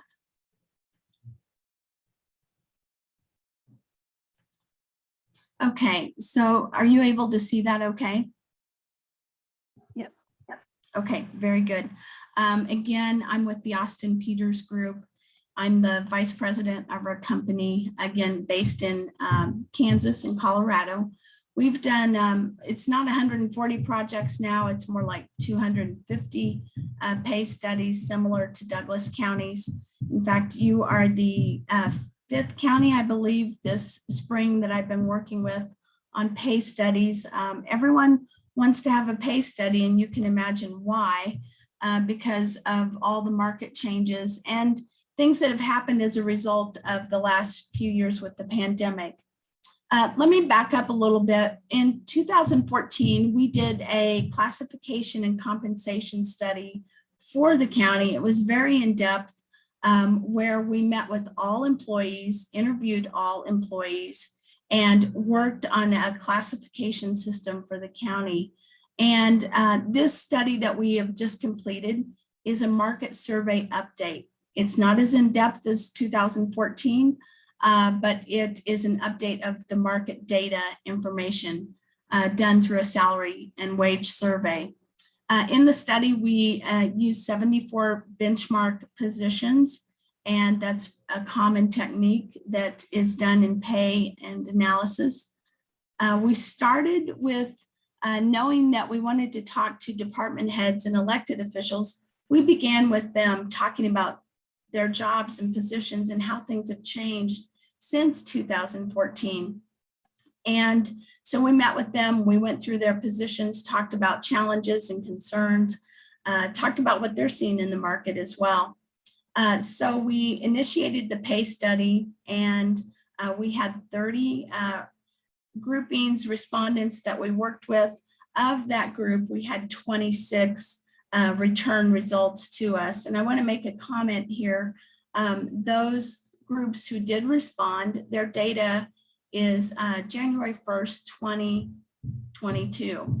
And so even though we began the project in the fall, we made sure that all the wage data was current as of January 1st, 2022. We did collect compensation data, health, retirement leave, different incentive information as well in terms of what different employers were providing. And the market study, the findings that we're going to present are at the 70th percentile of the market. And I want to talk about that for just a moment, because at the 70th percentile of the market, you are you're in the lead of the market. If you were at 100th percentile of the market, you would be the #1 payer in the market. But at the 70th percentile, 3 employers will pay more than you and 7 will pay less than you. So you're in that leading group, as we would say, in terms of pay. And we developed the pay ranges based on the 70th percentile. And so we're here tonight to meet with you to talk about the findings. Real quickly, a brief graphic here about what the 70th percentile does mean. Again, that's 3 employers will pay more than you and 7 will pay less. And we use that. Many groups want to at least be at the 60th percentile, but if you can be at the 70th percentile, we find you're able to retain employees, you're able to invest in them, and you're able to keep them for the longer run, and you're able to compete much better in this position. So that's why we use that mark. We had a very good response, as I said just a few moments ago. Here's a group of the peer counties who responded. And all of these groups did respond to the survey, provided data and wage information. We also had very good city response as well. So your local Lawrence, Olathe, Overland Park, other surrounding cities in the region responded as well. We also reach out to nonprofits. We realize, they're competing for positions as well. In different areas, whether it's maintenance or accounting or finance. And in addition to this group, we did reach out to private employers. Unfortunately, if any of you work for a private employer, they're not very keen on sharing wage information because they're competing with you. And in many cases, the jobs that they also are matching up with aren't as good a fit in many situations. But we did use some additional Bureau of Labor Statistics data, which also captures public and private wage data. And then for the state of Kansas in Topeka, we use corrections data because Governor Kelly had just updated it in November, and we wanted to make sure that we knew what those wages were as well.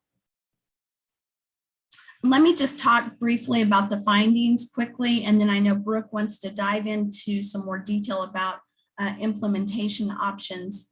At the 70th percentile, we found that it would cost approximately $600,000 to move employees to that percentile. And that is 2 parts. You're moving them to a new range minimum, bringing people up to the range minimum, the new one. And then you're moving people through the pay range based on compression. And that's a term that we use to account for how long people have been in positions and where the market would recognize them in the market based on their experience, quite frankly. So we want to move people for compression reasons so that everyone's not making the same amount who might have been there a 1 year and a 5 year. Sometimes we find in pay systems that they get very close together in terms of pay, and we want to make sure that we're recognizing their talents and spreading them through the pay range. And so I know Brooke's going to talk a little bit more about that. These estimates do reflect the 3.9% increase for 2022 pay ranges. The second finding I want to point out, and you guys might smile when you see this, I'm not sure, but elected officials in general, we found are competitive for Douglas County, except for yourselves. And county commissioners were found needed to be adjusted to be more competitive at the 70th percentile. And as I just said a few moments ago, 5 counties that I'm working with, 4 that we finished, their elected officials were behind as well, which is kind of interesting. And I understand why. There are different reasons. The total cost, though, to bring commissioners up to the 70th percentile is about $24,000. The other thing that we looked at were benefits, and we wanted to make sure that you were competitive in terms of health insurance. This information's in your report, and we did find that you guys are competing quite well for health insurance, and you're in a better position for family coverage, which is good. And you also include your dental coverage in your package. We didn't make any recommendations for changes for benefits. It looked like you guys were in very good shape there. The other item, finding number 4, that is of interest to many of us. What are people doing when they say they're doing sign-on bonuses or retention bonuses? And we did find that 38% of peers in the study were doing some type of incentive bonus or incentive pay. But I will say, people were also commenting that they're balancing that with, do they invest in that as a vehicle, or do they invest in long-term pay for employees into their base pay, which can make a lot more sense. Tuition reimbursement really remains the #1 item where organizations are supporting their employees, and it's most common among your peers. The other thing that's happened with COVID is that we have new work schedules and flexible schedules. 57% of the respondents said they're doing some type of mix. It depends greatly on who the department is and the department structure, of course. And then finally, the last item that we looked at was leave. And we found, again, Douglas County is doing fine in terms of their comparison to peers in terms of vacation leave and holiday leave together. And so we had no recommendations for changes there as well. So I will stop and I know Brooke has some things to share, and stop and hear what the rest of the team is going to present, or take questions whenever you're ready.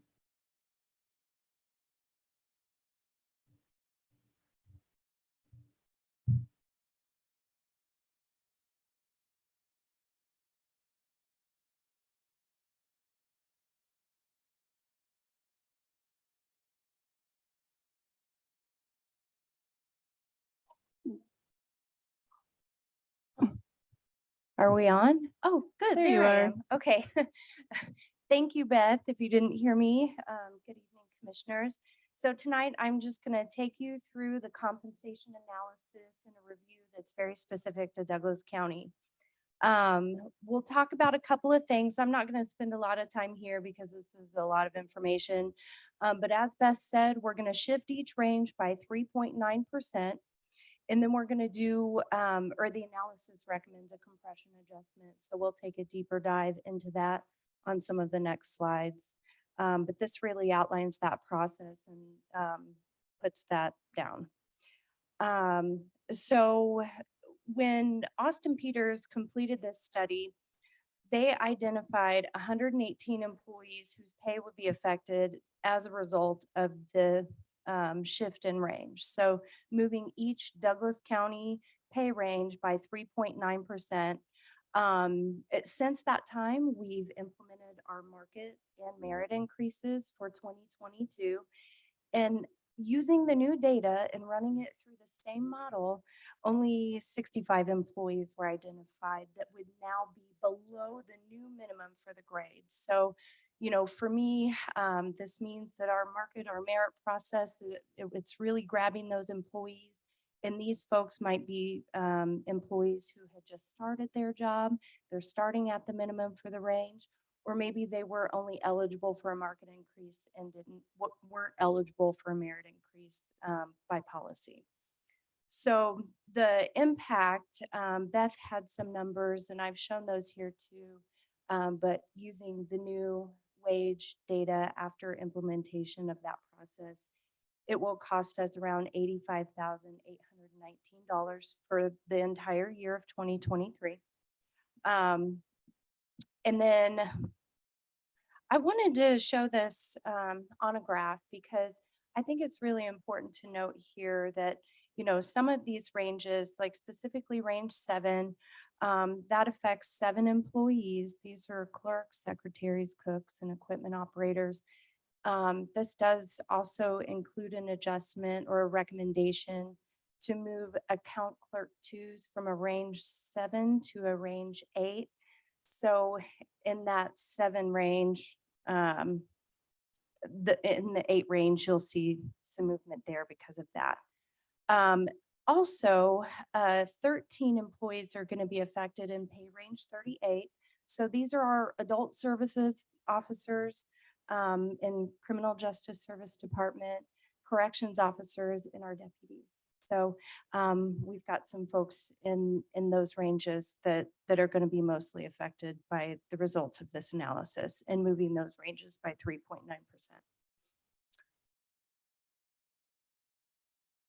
So Beth touched on this again, but I just wanted to use new numbers because we did implement the market and the merit back in March and April. So the effect of moving those account clerk 2 positions from a range 7 to a range 8, the net impact there is $7,280. And the recommendation to move commissioner salary to 70% of market would have a $19,000 impact as opposed to the $24,000 impact.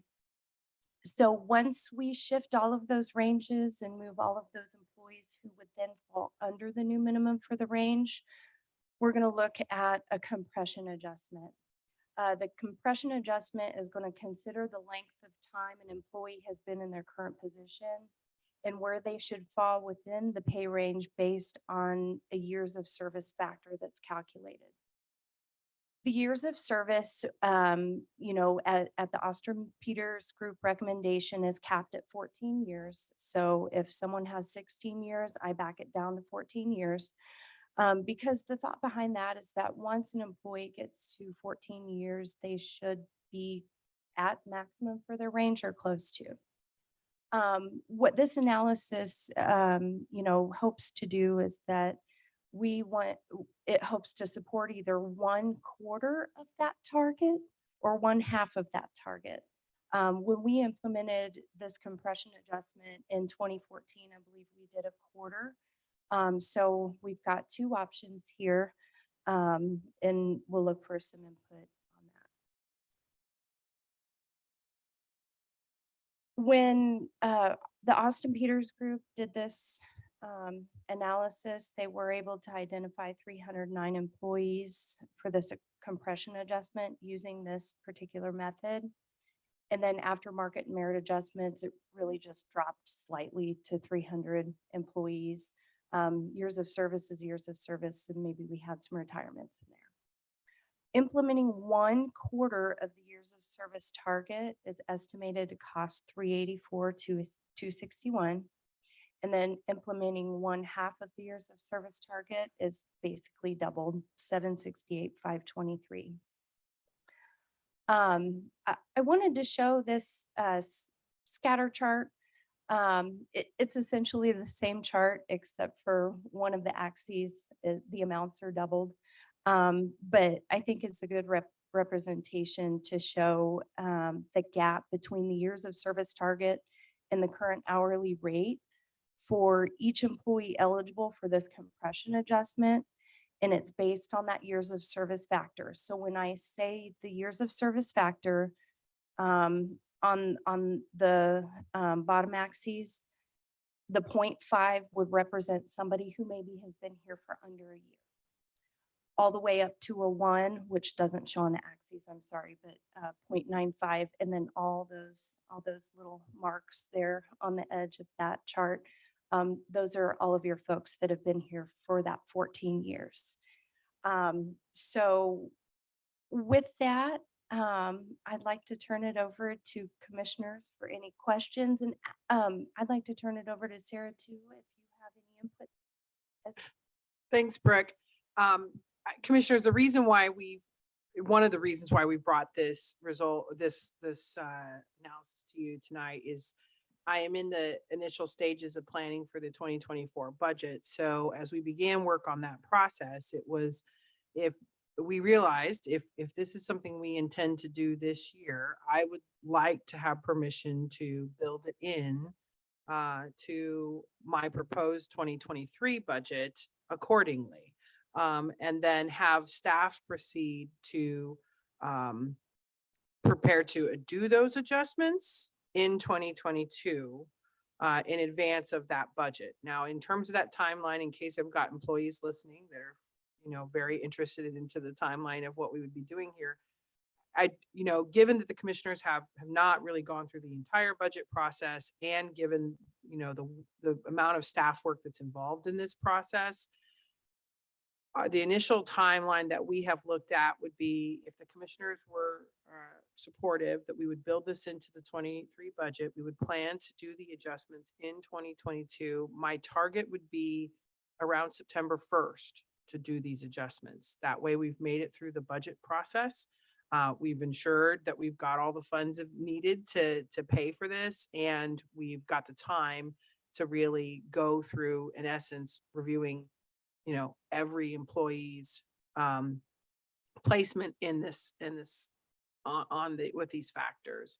Again, I just want to point out too, in addition to what Brooke said, roughly 300 employees, we're around 500 employees.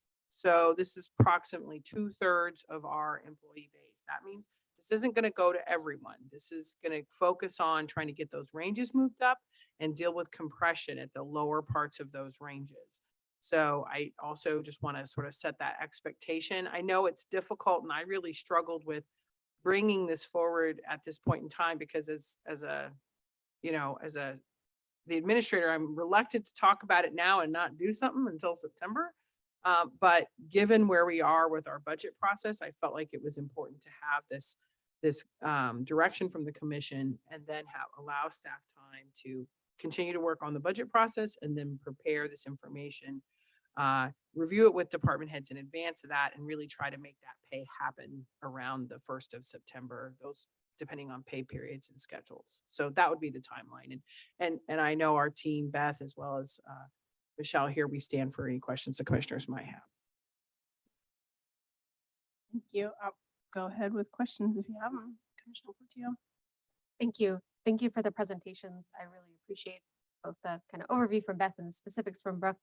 Beth, I do have a question about the data. I loved seeing where all the data were coming from. My question had to do specifically with corrections, because you pointed out that you got some data from the state of Kansas.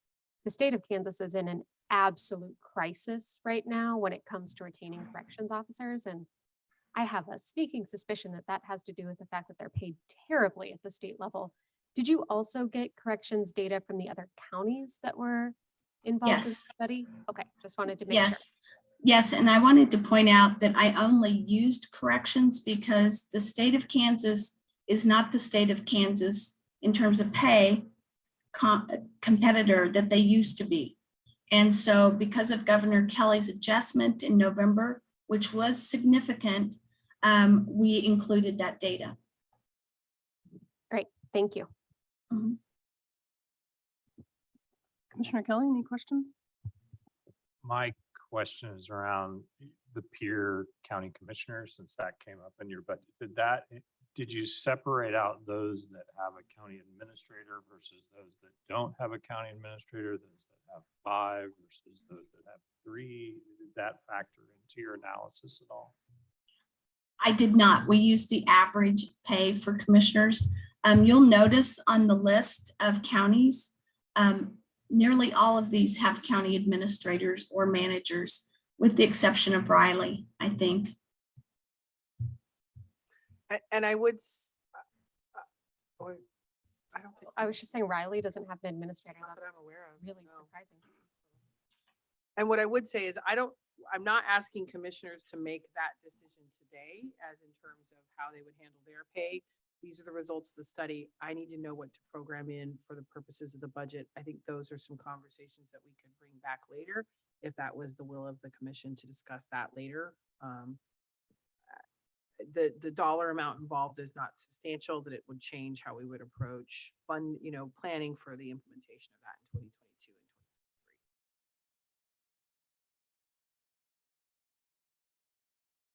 2023. Any further questions from commissioners at this time? I don't have any. Thank you, Brooke. Thank you, Beth and Sarah. We'll go ahead and open this up for public comment before further discussion. Is there anybody here who would like to provide public comment on this item?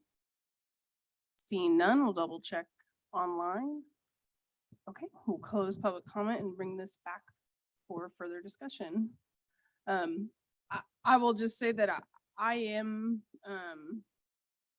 I'm excited to have this information, and it was an important discussion in our budget process last year to do this study, and to make sure that we are really taking a bird's eye view of the whole county and all of its departments, and what both pay and benefits that we offer. So I am supportive of us moving forward to build this into the 2023 budget. I trust staff to know what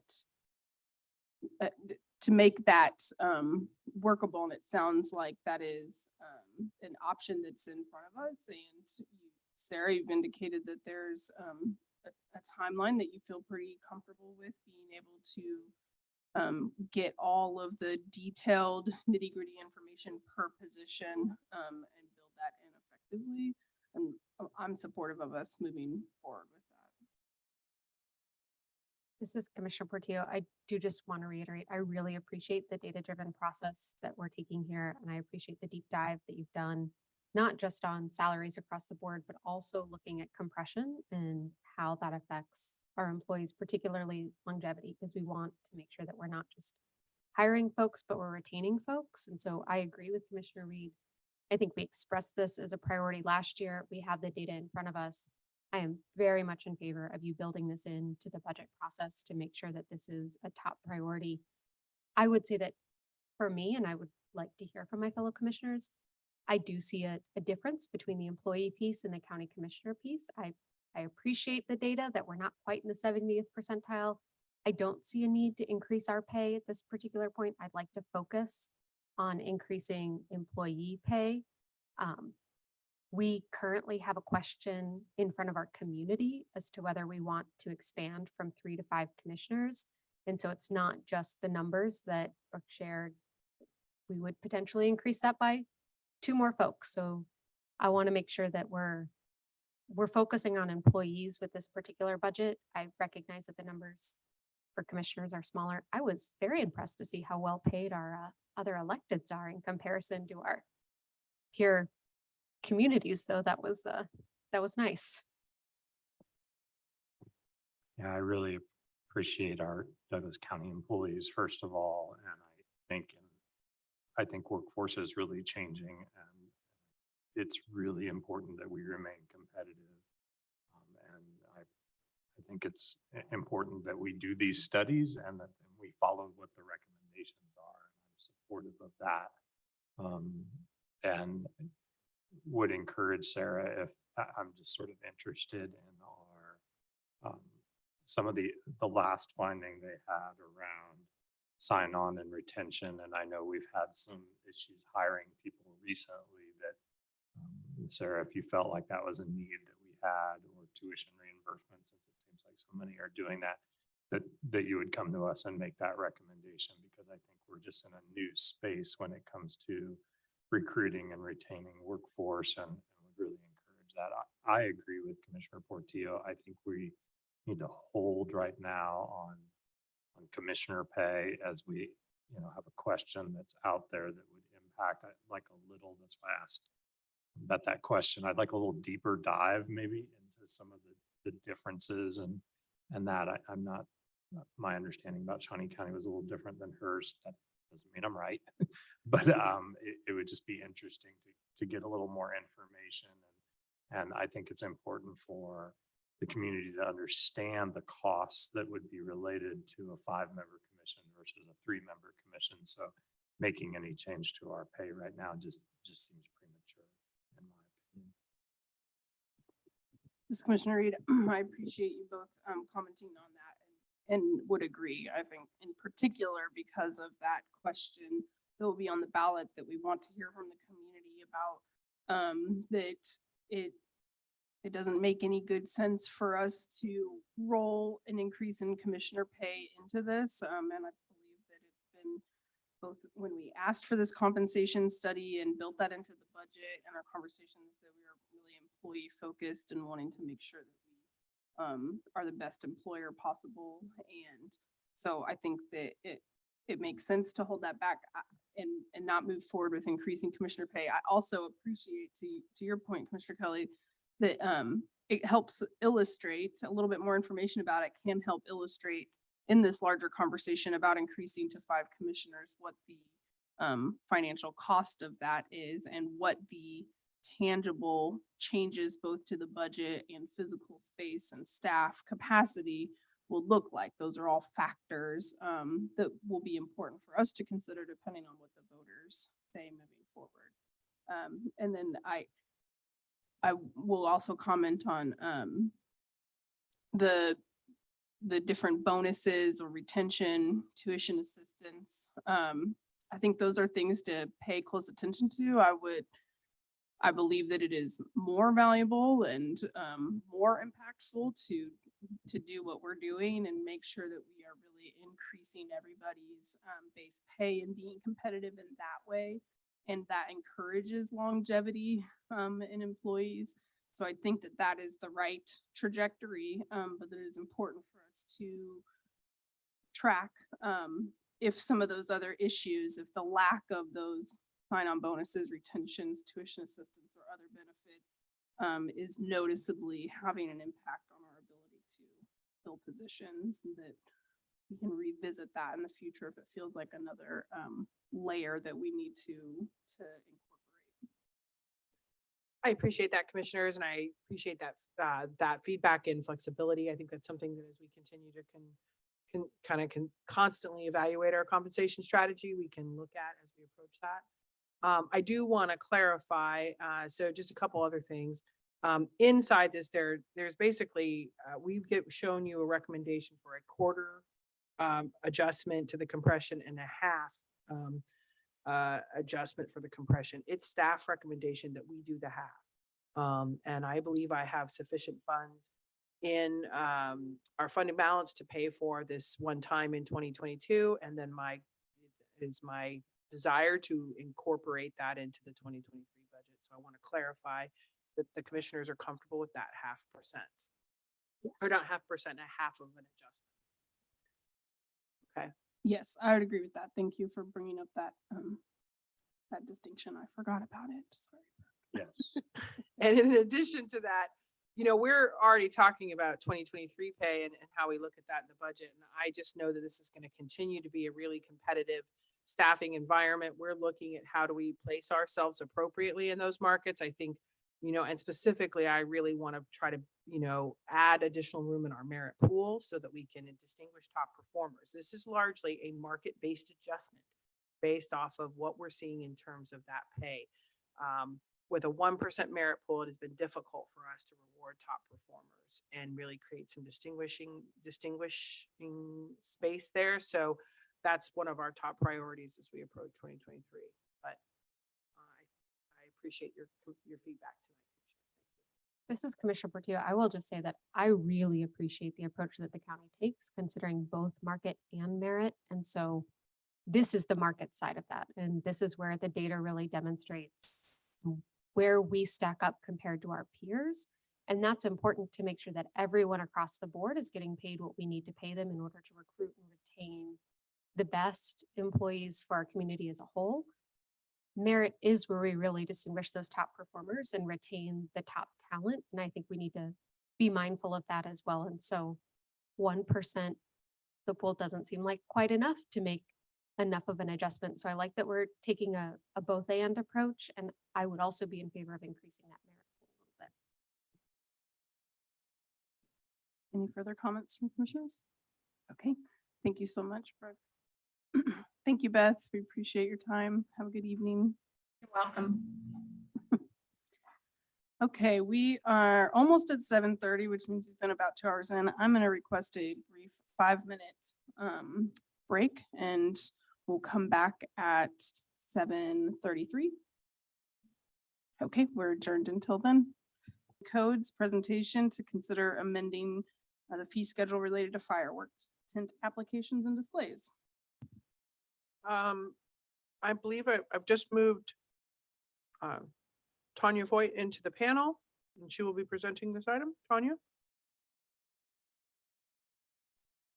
There you go. Hi there. Good evening, commissioners. Can you hear me? Yes. Okay, Sarah, can I share screen? You can. Thank you. Okay, this presentation will be rather quick. We were before you back in September of 2021 to update the zoning regulations for fireworks. On September 15th of 2021, we discussed, in addition to just updating the regulations, we discussed updating the fireworks fee for tent sites and for displays. Tent sites are where the vendors sell the fireworks from in the county, and those are allowed in the unincorporated areas of the county, but not several of the city limits. For example, the city of Lawrence does not allow fireworks. And then Baldwin City, Eudora, and Lecompton regulate their own fireworks tents. Displays are when families, they would like to shoot off fireworks displays on dates during that time frame to most of the time families, friends, parties, things like that. Those often are outside of the time frame where you can actually shoot the fireworks in the county, so they get a special display permit. When we discussed updating the regulations, one of the things that came up over and over was the fee schedule and what we charge fireworks vendors to pull that permit to sell fireworks. And at that time, we did have some calculations on what the cost was associated with cleanup at Lone Star Lake. There was a lot of conversation, I know you'll recall, about cleaning up of Lone Star, how much staff that took, how much waste was taken from the lake, you know, and kind of just the overall overuse, somewhat you could say, of Lone Star Lake during the 4th of July on the 3rd. Staff, what we wanted to do at that time is we wanted to start comparing not just the cleanup costs, but when anytime we're looking at a fee schedule update, we want to include, you know, the cost of inspections, the cost of staff time, the cost to do the review of the applications or site plan reviews, and then any materials that we might have, such as signs or printing off of things like that. We also incorporate our time into those permit fees. For example, our office is fee-based, often, maybe not 100%, but when someone pulls a building permit fee in our office, we want that fee to mostly fall on that person that is building the home. So our office is pretty typically, most of our fees, we try to have the user requesting the use pay for as much as the use that they can.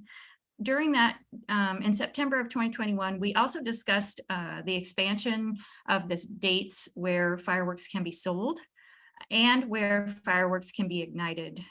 There was quite a bit of support from the vendors to expand sales. Some of the vendors, I believe, don't have an interest in expansion of sales. When we had that conversation, we talked quite a bit about just really what that would take for us publicly to provide a public process to really talk to the public about how much of the public has an interest in expansion of sales. Our office, we're pretty polarized, so we receive a lot of the complaints associated with fireworks. Those include Lone Star Lake complaints, and they include just general complaints about the hours that fireworks are being the hours that they're being shut off, the noise associated with it. You know, sometimes we've received several complaints about people's children not being able to go to sleep, about pets being disturbed, and about just rural landowners kind of losing kind of that sense of peace. So because we deal so much with the complaint side, we believe that we would really need to do a robust public process to discuss the expansion of sales, just because we really see only one side of it for the most part. So that was discussed. We really haven't moved forward with that in any way. If that's something, that gets brought up again, that's certainly something we can initiate to have public meetings and gather more data about that.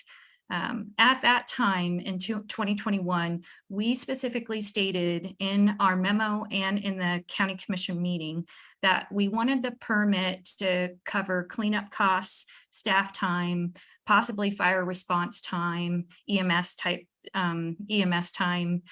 to calculate the new fee.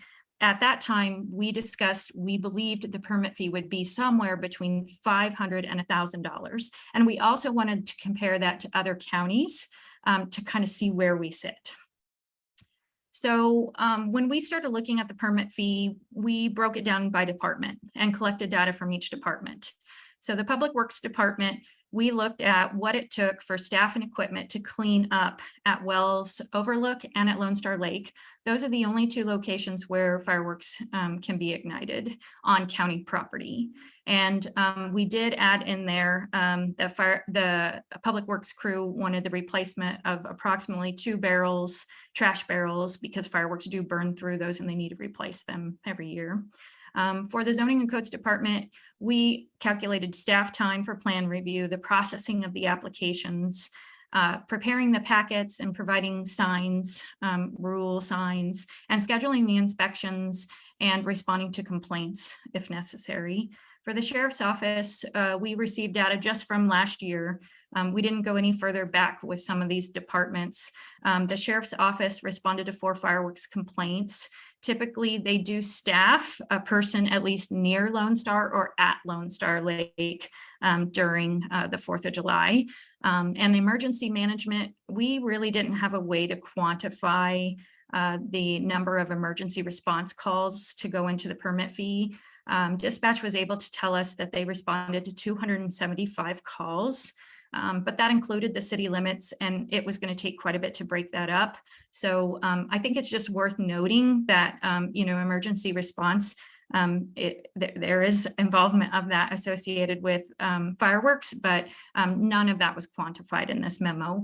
I should also add, when we calculated the Public Works Department fee, originally the fee was higher because we talked to Public Works and discussed that Public Works may want to contract out the cleanup in the future. And so at that point, we had called 1-800-GOT-JUNK just to kind of get just a roundabout idea of what it would cost for a contractor to clean up. And it was over double of what it actually costs county to do that. But since then, we've been able to speak with Public Works, and I think Public Works, and I think Chad Boyd is here if he wants to speak about it, but they are going to kind of revise how they deal with the fireworks at Lone Star Lake this year. They'll have designated areas where fireworks can be ignited, and they'll also have signs stating where fireworks cannot be ignited to kind of, help with some of that kind of some of the issues that have arisen in the past from Lone Star Lake. And so what we did is we actually brought that back down, and we are currently in the memo, you're seeing the dollar amount of what it costs the Public Works Department to do the cleanup, not a third-party contractor. Fire and medical response was another where we reached out. That really, especially fire, we wanted to include the inspections because the fire department inspects each of the tent sites. And they also responded to approximately 10 calls last year related to fireworks. They have to have extra fire trucks and extra staff during that weekend, and there really was no way for us to quantify that either. So we left that information out of the permit fee and really just focused on the staff time to do the inspections at the tent sites. So I reached out to all of to discuss kind of where we were with the fee and get a feeling of, how supportive the vendors would be of the proposed fee and, what their concerns might be. And so I really want to highlight that because I think there's a lot of them that have been waiting through this meeting tonight that want to be able to speak. And so some of the things that I felt like were the biggest concerns for them and I'll let them speak for themselves, but why the permit fee isn't covered just by the generation of sales tax, and why does the burden of the cleanup at Lone Star and Wells Overlook fall just on the fireworks vendors. We had several of the vendors suggested that we charge, per carload at Lone Star Lake, and have the people who are actually utilizing the lake paying for the fee or paying for the cleanup costs. There were questions about, is this treated fairly across the board? Who pays at the fairgrounds for the cleanup?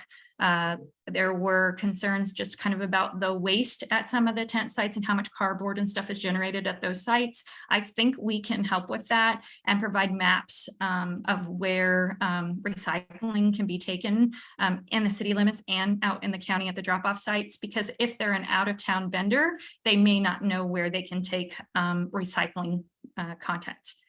They also had some questions on if sales tax could be placed on fireworks that would help for the cleanup. That way all the burden doesn't fall on the actual vendors. There was some talk about re-inspecting and if there are tent sites that require several inspections because they're not in compliance, so you have to keep going back and back to check. That maybe they should get a re-inspection charge, and the ones that maybe are not quite as organized or are utilizing more resources for inspection should be paying more. So that would be more of like an inspection fee basis versus a permit fee basis. There was talk about just increasing the fee gradually to get to the long-term goal. That way it's not quite such a shock to the vendors. There also was a lot of conversation that I actually didn't put on here, but I do know that shipping costs have gone through the roof.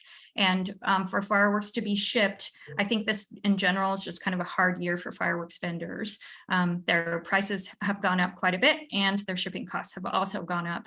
And just like food and gas and everything else that's been going up, they're seeing those numbers multiply quite a bit for them as well. And in addition, we're increasing the permit fee. Some of the vendors wanted to have more of a conversation on if the fee goes up, then we should discuss increasing the number of days that fireworks can be sold. Some of the vendors said they have no interest in additional days. Why is the county providing tax abatements to big corporation businesses and not helping small business? And that sheriff calls and fire inspections, that should fall under property taxes that are already being paid on each property and not be included in the permit fee. And there was one concern that if we increase the display fees, that people just won't get a permit for a display and they'll just do a display. So those were the concerns that I think I've gathered from the fireworks vendors. I think Sarah will be able to address some of those. A lot of those are really just completely out of my realm in the zoning world to be able to answer. I did answer them to the best of my ability, but I do think if it's a reoccurring issue, we can certainly address that here in just a little bit. Another important component to our fee was looking at what other counties charge for their fireworks fees. Shawnee County charges $500, just our neighbor. There are several smaller counties, Franklin and Miami County. I was just at training with their zoning directors, and they have both requested we're currently working on an entire fee schedule update, the zoning and codes fee schedules for all of our items. This would be, conditional use permits and site plans, those type of things. They haven't been updated since 2015. And so they've actually requested just kind of the research that we've been doing with other counties. And they're both in the process of updating their fees. Osage County is at $50, Jefferson County is at $100, Leavenworth's at $100, Wyandotte is at a little over 1,000, and then if it's over a certain square footage, it goes up. Johnson County does not allow fireworks, and Sedgwick County does not allow fireworks. So like I said before, I do believe that this is the first fireworks fee adjustment we've had since we've had fireworks regulations. I don't believe we've increased the permit fee. At least from the research that I could find. Zoning and codes, we haven't, like I just said, updated our just regular building permit fees, conditional use permit fees, all of those fees. So while I would have loved to have squeezed that all in at one time, we just weren't able to get all of that gathered and get that to you in time to include it with the fireworks. So that'll be coming to you rather shortly. Hopefully within the next few months, we'll have a lot of the research has been done. So we'll have that information to you hopefully in the near future.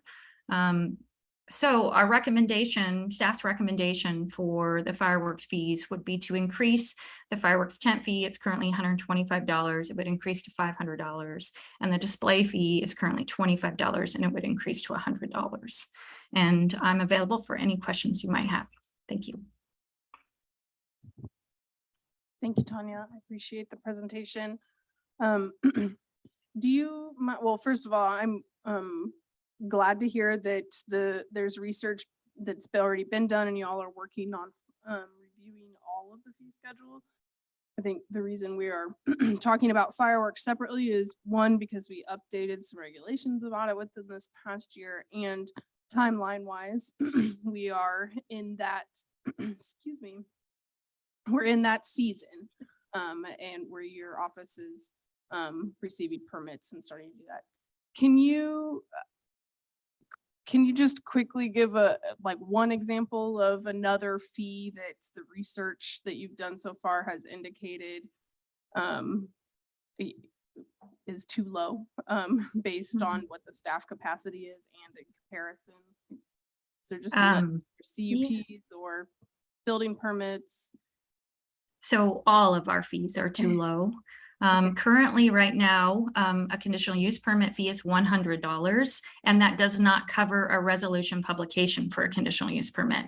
So not only are we, processing the permit really essentially, under no fee essentially, because we're not even cutting even for publication costs. So where we are, because publication costs have increased so much in the last 10 years, what we're going to propose is that the publication fees will be paid or reimburse the county from the applicant, whatever the cost of the publication is to the paper, and then they will on top of that pay a rate. I think the city of Lawrence right now for a conditional use permit charges $700. And there are several counties that are in the, $300 to $500 range. So I think we're pretty low on all of our permit fees, building permits. The building permits, I'm not sure that I would say that we're low, but maybe not extremely accurate. The building permits are based on what an applicant states the cost of labor and materials is going to be. And we've found that that can be a very subjective number. And so what I think Tina Rakes with the building code side, I think they're going to propose that it's based on square footage. So it takes that subjectiveness out. So just depending on what the build is, the fee will be based on the number of square feet and will no longer be based on what the applicant believes it will cost them. I appreciate you illustrating some of those examples. Tony, would you say, is it fair to say that the fireworks permits in particular and all the different departments that you listed out, some of the costs for at least some of the impact, is it fair to say that there's a lot of county departments that touch or are involved in this process for issuing and approving and inspecting for these fireworks stands versus some of the other types of permit applications that you administratively run through your office? Yes, Commissioner Reed. So this is probably one of our highest collaborating by department application, where there really are several departments that are, have some type of partnership with fireworks applications. We work with the planning office a lot on planning items or zoning items. That tends to be just 2 departments, which is a little bit more manageable, a little bit easier to coordinate amongst multiple parties. So this one I would say is probably one of our highest in addition to maybe some of our commercial building permits do require and floodplain permits require additional agencies like the Department of Ag or Division of Water Resources and the Fire Marshal. We on almost all of our permits in one way or another, we are not the sole ones that are actively participating in the permitting process. And, part of our job is coordinating. So reaching out to all of the other agencies that are affected to just verify that any of their concerns or their time is at least addressed and talked about. Thanks, Tonya. Questions from other commissioners?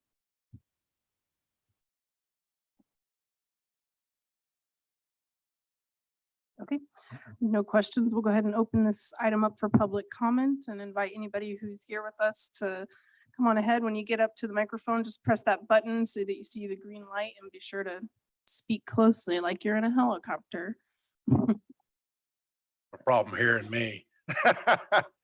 My name's Larry Bartz. I'm with Bartz Fireworks and when we first started talking about raising the fee, I wasn't totally against it. I think $500 is reasonable. Now it is going to cost me a lot more money because it's going to be $1,000 or $1,500 instead of $350 or $375. But so yeah, it's going to cost me more money, and everything's costing more now. I mean, it's just everything. The one thing that I wanted to bring up is I definitely do not feel it's fair to require a vendor that's a fireworks permitted stand can't shoot off fireworks. I feel like I was kind of targeted there because I'm the only one that really does a display, and I do it on the 3rd, so I don't interfere with the city's thing. I mean, I learned that the first year. I said, no, I'm not going to do that anymore. So, I just feel like we kind of got targeted, and I don't know why, because I have a lot of people out there, and if you want me to have everybody sign petition or something, I'll do it. But I don't think we need to do that. And I just don't think I should have to get a permit to shoot off 1,000 feet from, my shooting area is 1,000 feet from the tent, more than 1,000. It's 15 acres out there. So, but I just feel like I shouldn't have to be penalized for shooting off fireworks. And I do it. I mean, it already cost me a lot of money. So, I mean, I spend probably $6,000 on fireworks that I shoot off out there for my customers and anybody who wants to come out. The church actually across the street, they love it. They love it. They did ask me, hey, can you come clean up the parking lot? No problem. Did it. And it's not a problem. So, that's the one thing that I'm on board with the 500. I don't have a problem with that. I'll deal with that.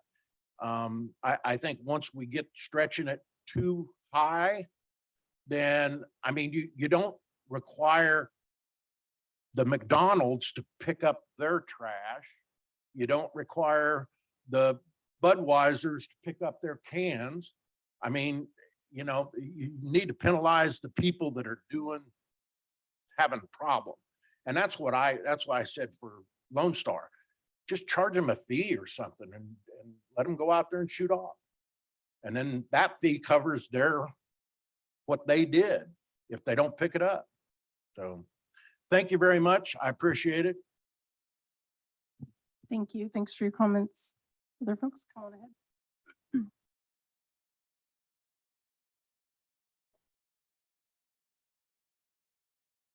Jeremy Long.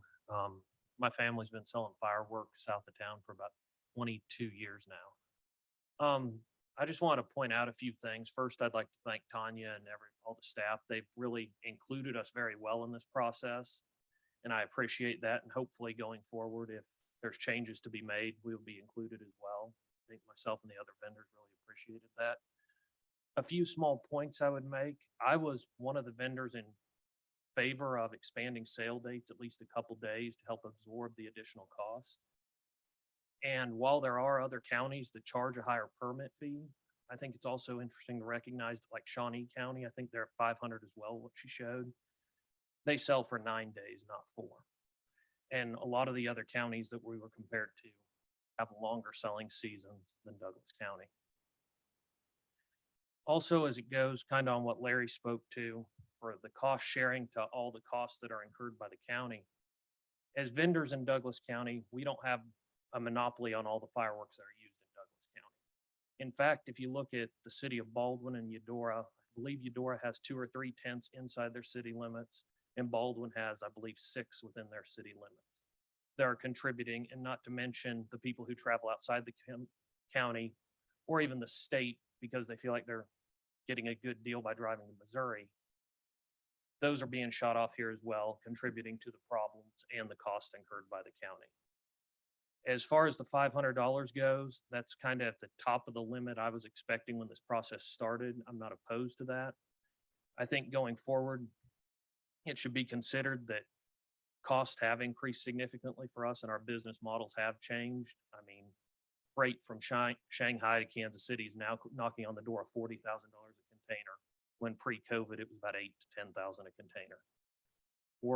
And that's not even talking about labor cost, which you guys were discussing earlier in your realm. Overall, and the other thing I would point out is due to the change in the regulations, we also have incurred other costs, not just the increased permit fee, but it's like we've started the permit process, and to send certified letters to all the neighbors within 1,000 feet, that could end up costing vendors additional funds as well. So thank you for everything. And I just wanted to make those points. Thank you. Thank you.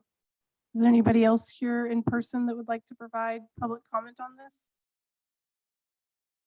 Okay, seeing no other hands in person, I'll double check online.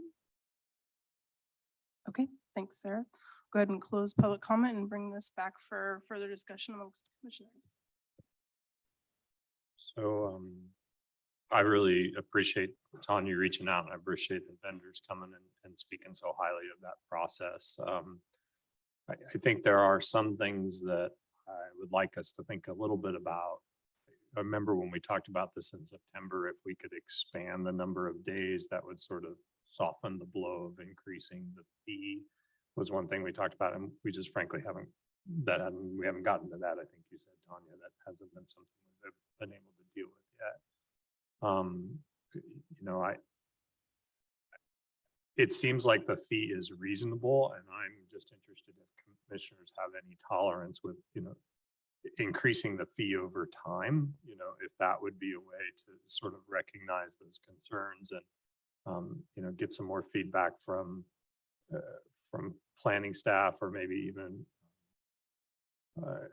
other staff members about, you know, some of the concerns that vendors have raised, if that's something we want to talk about. It seems like the $500 fee is doable. I mean, from what we've heard, but I also think we have to hold up our end of the bargain and say, like, we need to talk about, do we expand the number of days? You know, those are just things that are on my mind here as I'm thinking about it, and would be interested in hearing other commissioners' thoughts on that.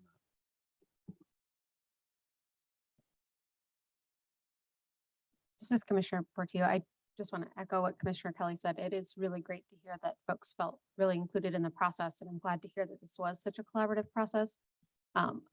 I did hear that $500 is a significant increase. It's the first time that we've increased, but it doesn't seem to make us out of line with other communities. And it seems like there is an understanding that $500 may be a reasonable amount. So I didn't hear much of a push to kind of make that a gradual adjustment rather than just kind of making the adjustment. I think from an administrative standpoint, it takes a lot more work to phase in something than to just make a change once, because the phase in adds multiple steps from an implementation standpoint.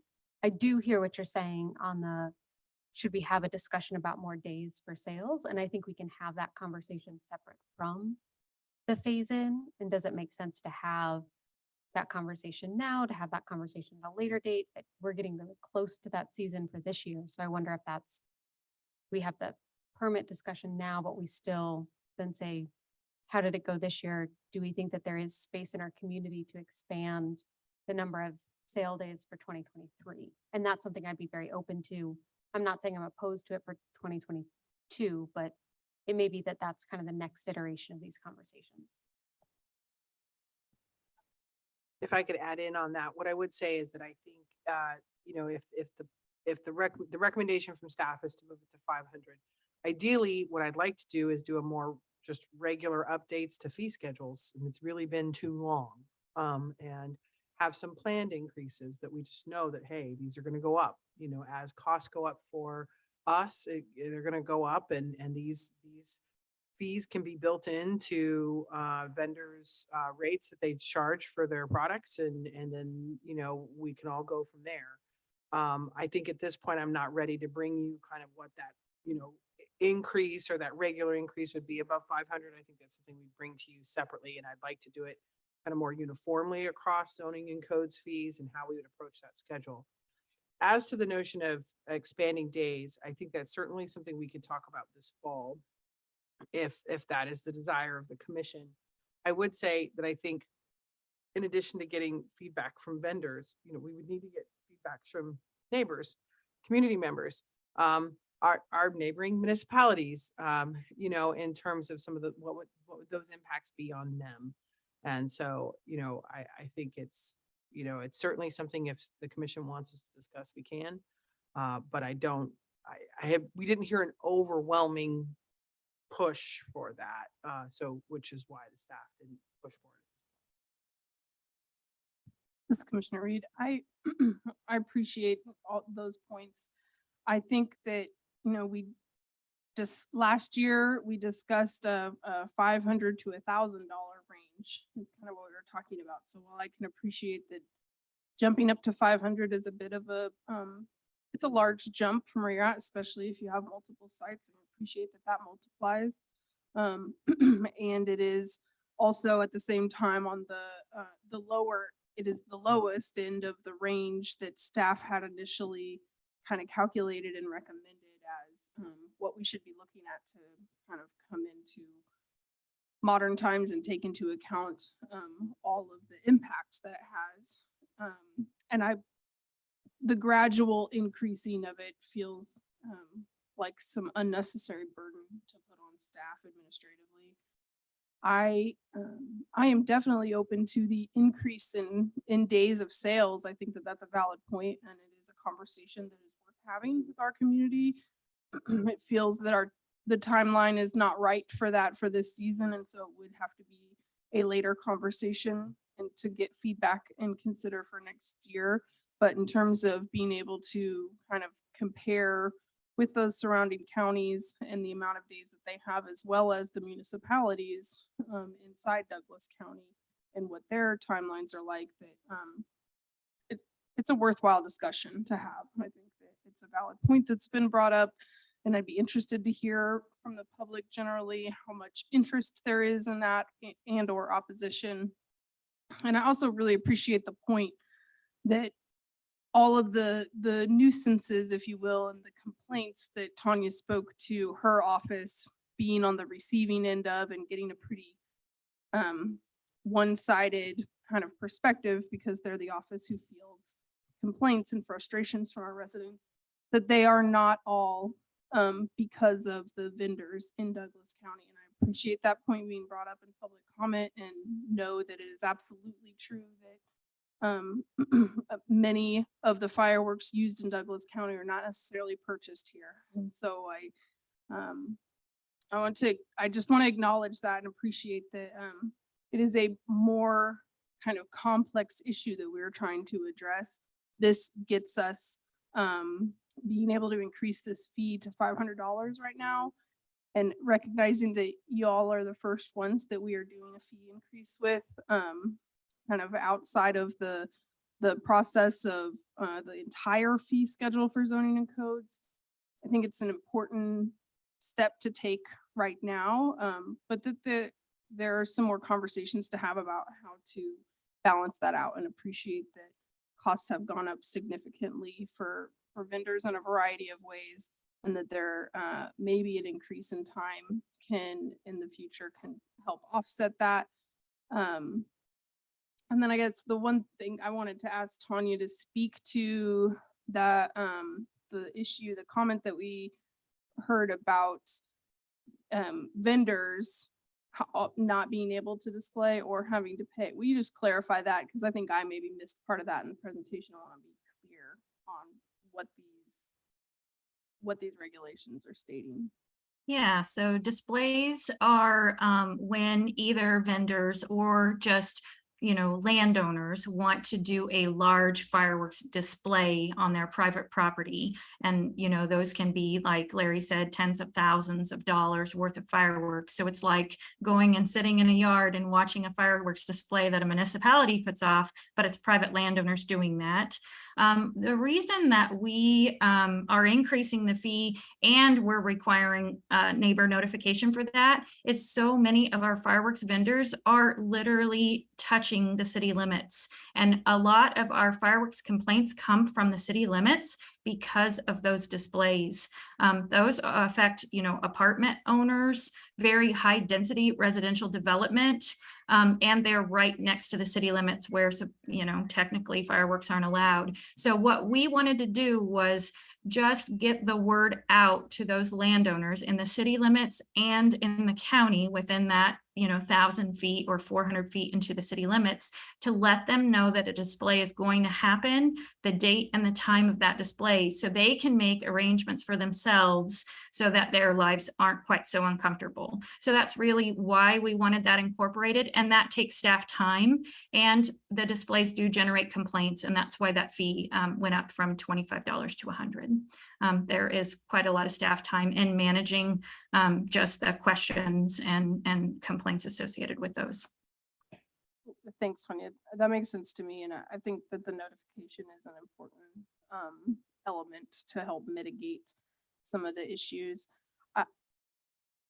Is it true that most of the display applications you get are from private landowners and it doesn't seem like it's common that the vendors, other than Mr. Bartz, who we heard from, are doing displays also? Would you say it's mostly private landowners, and so they're paying the display permit fee and having to do notification, but that's not on top of the permit application fee for having a tent, right?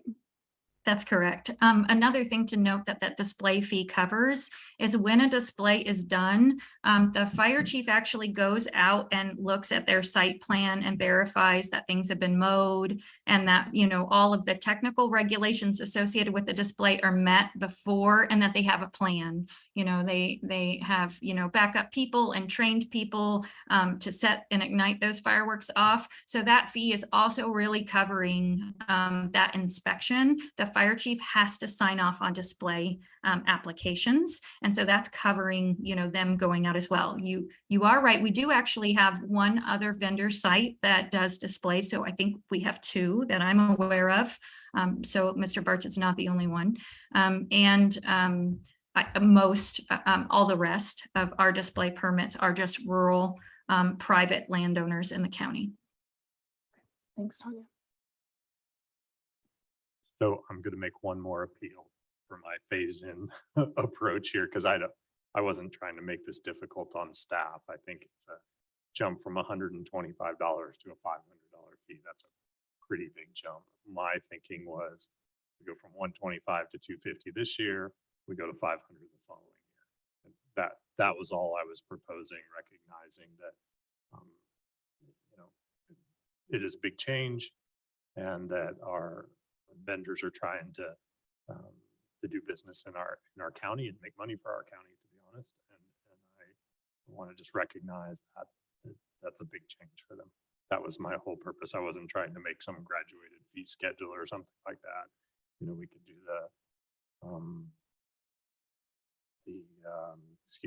the display fee. It's 25 now. We go to 50 next year and 100 the next year. That was just my recommendation. other commissioners don't want to do that, I understand. Thanks, Commissioner Kelly. This is Commissioner Reed again. I appreciate that. I think that I thank you.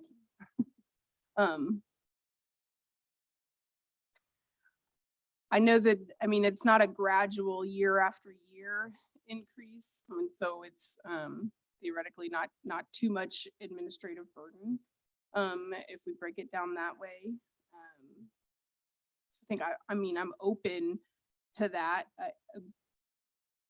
Part of my hesitation though, I think is that is not hearing much or significant pushback or opposition to the $500 fee, and that our conversations previous to this evening and last year when regulations are updated and we talked about this fee schedule, is that we were speaking about the range of 500 to 1,000. And so that 500 number has been a discussion point, and I still acknowledge that it is a jump up from where we've been, which I think is indicative that it's been far too long since we assessed what the actual costs of these processes are for our staff. So I think my preference is to go with the staff recommendation for 500 and know that that will go a long way towards covering the staff costs of that, and that hopefully it also means that there is not a necessity for quite some time to further increase it. This is Commissioner Portillo. I appreciate, Commissioner Kelly, that you're not asking for multiple kind of iterations of this, though I tend to agree with Commissioner Reed that 500 has been a part of the conversations from the very beginning, and I haven't heard much pushback on that number, so I don't see the need to phase in that piece of it. I am really interested in what Sarah mentioned, kind of hearing an overall plan for how do we think about fee adjustments for zoning codes, for permits altogether. What is our kind of long-term?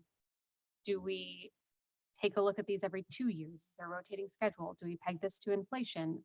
What are the ways in which we make sure that we're not having these big jumps in the future because we have a more regular kind of assessment of our fees across the board? And I recognize that does not mean that you are ready to say this is the plan, but I am excited to see that plan in the future.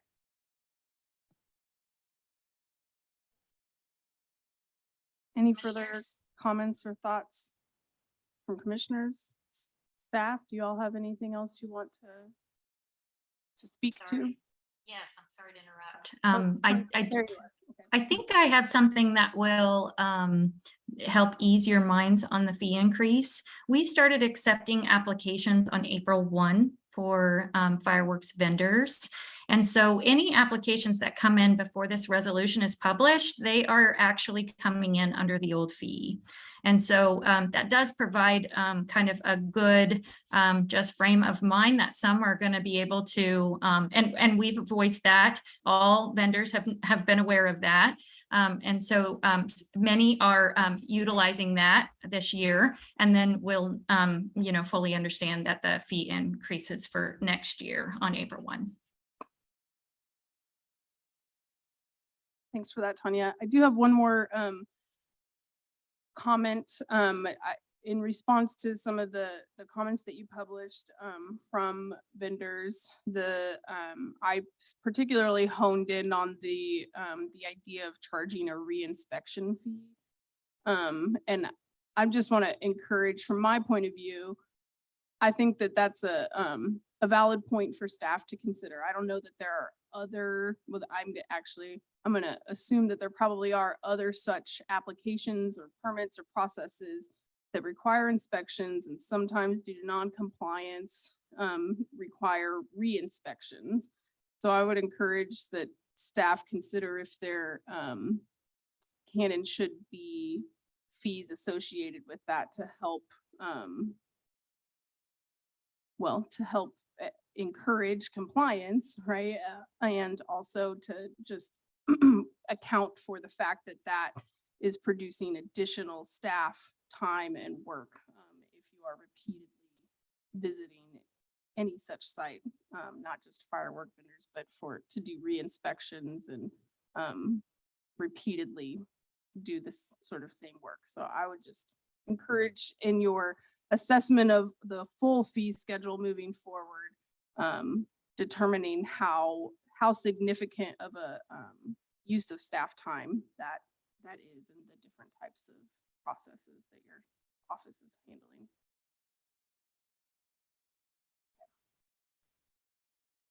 I think we're ready. I'm ready for a motion if either commissioner would like to. This is Commissioner Portillo. I move to approve the attached resolution amending zoning and codes fee schedule to increase firework tent fee to $500 and the firework display fee to $100. Second, all those in favor, say aye. Aye. Aye. All those opposed? Nay. All right, thank you all. Thank you, Tanya.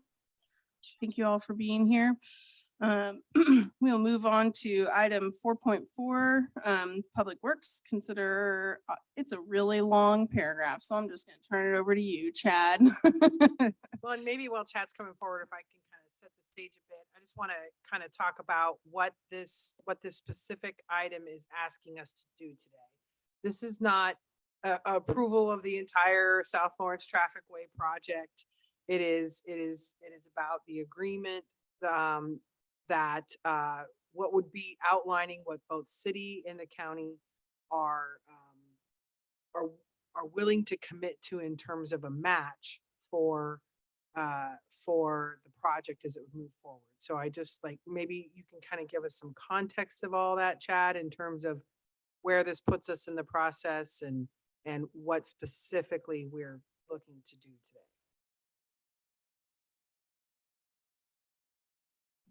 Sounds like a good idea. Yeah, so the South Lawrence Traffic Way, I was thinking about that driving over. We're approaching 40 years since our predecessors started this whole idea of a South Lawrence Traffic Way. So it was 1986 when the city and the county actually had a study done to determine if there could be a loop around that part of town. And then in the subsequent few years after that, it really started to migrate into a state-run project. It was at that level, and it was obvious that it was going to become that. What we're here to talk about tonight is KDOT is ready to move forward on a huge piece of this, and they're looking for, and this was sort of news to us recently, they're looking for local communities to come up with some local match for projects if the community has an interest, wants to see a project move forward. KDOT indicated several months ago that they're seeing communities participate in those projects at like a 10% level. And that provides some impetus for KDOT when they sit down statewide and they look at their priorities and they say, okay, this project should get put in what they call the construction pipeline. And that moves it into, this is really happening, right? So if they put this project in the pipeline this summer, then we're looking at basically bidding in 2024. And that would be a project that would take 3 years probably at least to build. And so we're still out there in terms of years, but there's a very important milestone decision that we're looking for at this moment. So the time that KDOT needs to have that conversation is this summer, and they're asking us for a level of commitment for that local match. And so the question would be, why would we want to do that? And I think if we didn't do that, I think the project still happens, but it probably has less chance that it will move forward as quickly. On the flip side of that, the good news is that the things that you're being asked to commit are things that you're already doing. So that makes it easier. And that's one of the things about this concept of local match is that it's not cash.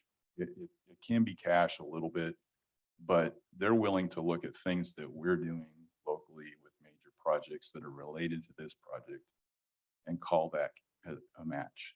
And so we made an argument that in particular, the extension of Wakarusa Drive should be considered in that sort of umbrella of projects. Initially, they pushed back on that, but I think it's a very good argument that should be included. And the traffic way has impacted connectivity across that part of the county. So having accepted the extension of the Wakarusa project down to Route 458.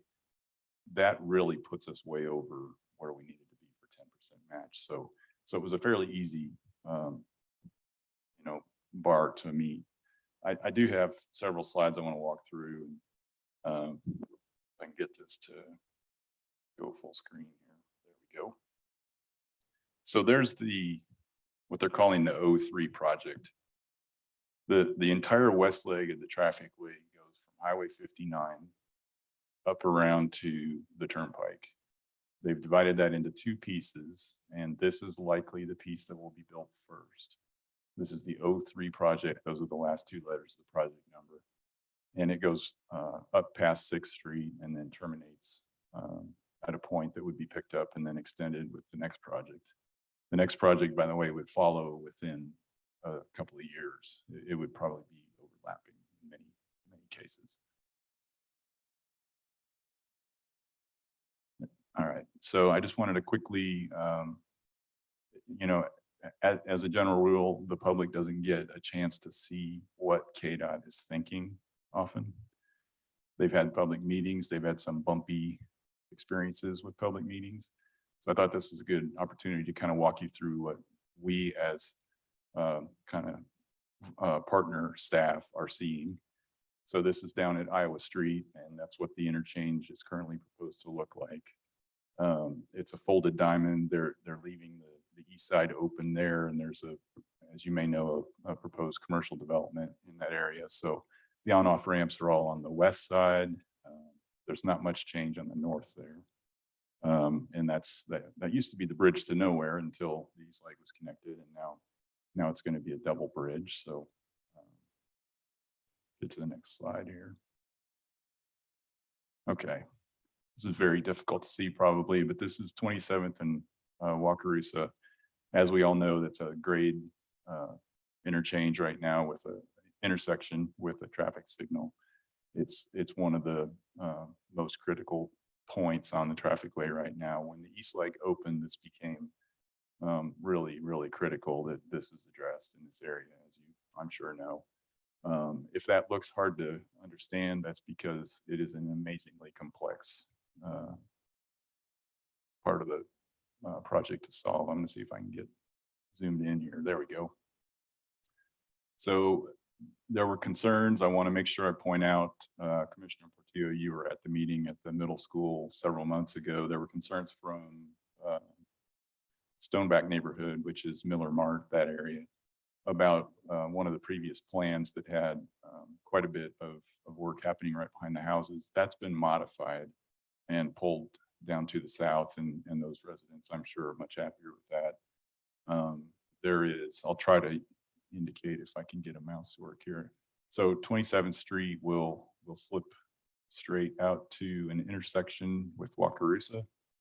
These two bars here are bridges that carry the traffic way over. This is an off ramp for northbound traffic wanting to get to Wakarusa. And that's an on ramp. So it's a lot happening in a tight area. We've got the city sports complex that needs an entrance over here. We've got some floodplain issues and drainage happening here. We've got high tension power lines crossing in purple right there. There's all of the drinking water supply from Clinton Lake runs under and runs up Wakarusa. So if you want to see a spaghetti bowl of infrastructure, you're looking at it right there. And then there's this wild configuration. This is the west end of Clinton Parkway, and they're taking the curve of the highway, which currently, if you've been around that curve, it feels a little bit like a wild ride. They're making that a 70-mile-an-hour design, which requires them to push it way out west. I'll get the mouse working again here. Oh, there we go. Current traffic way lanes are right there. The proposed lanes are out here. And that's what it takes to get 70 miles an hour through there. Down here at Clinton Parkway, they're going to move some existing roundabouts. It's going to be roundabout 1, roundabout 2, roundabout 3 at the dam road. And essentially this is a continuation of Clinton Parkway going that way.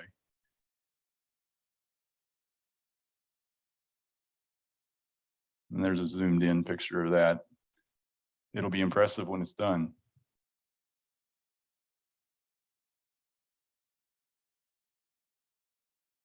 All right, so as I said, they're willing to accept local projects as part of this match that they're looking for. One of those local projects is replacement of this bridge. This is a county bridge. It's on Castle Drive, just south of 31st Street. It's been in our plan for many years. This is a snapshot from 2018 CIP. And we actually had a set of plans partially drafted for this. KDOT is now including those plans in their project, and they're simply going to have the contractor build it, and then we just pay them cash to do that. I'll also point out, I think I've got it in there. I was here sometime last year to go through our capital improvement plan, and I showed this slide from our, it's kind of a summary of our every 2-year bridge inventory. And there's that kind of, you know, good bridges, fair bridges, bad bridges pie chart. And the one red brad bridge is this one. So it'd be very nice to get this one done. We were going to do it. And then when the traffic way stuff kind of started to generate and they closed Castle, we said, well, let's stop, see what's going to happen here. You know, maybe the bridge isn't even needed, but the bridge is needed. And KDOT's going to put that in their plans. I'll show you where that is. The traffic way essentially is in the same location. Here's the existing lanes. Those will become the north lanes. And here are the south lanes that will be built. Castle, of course, has been cut off.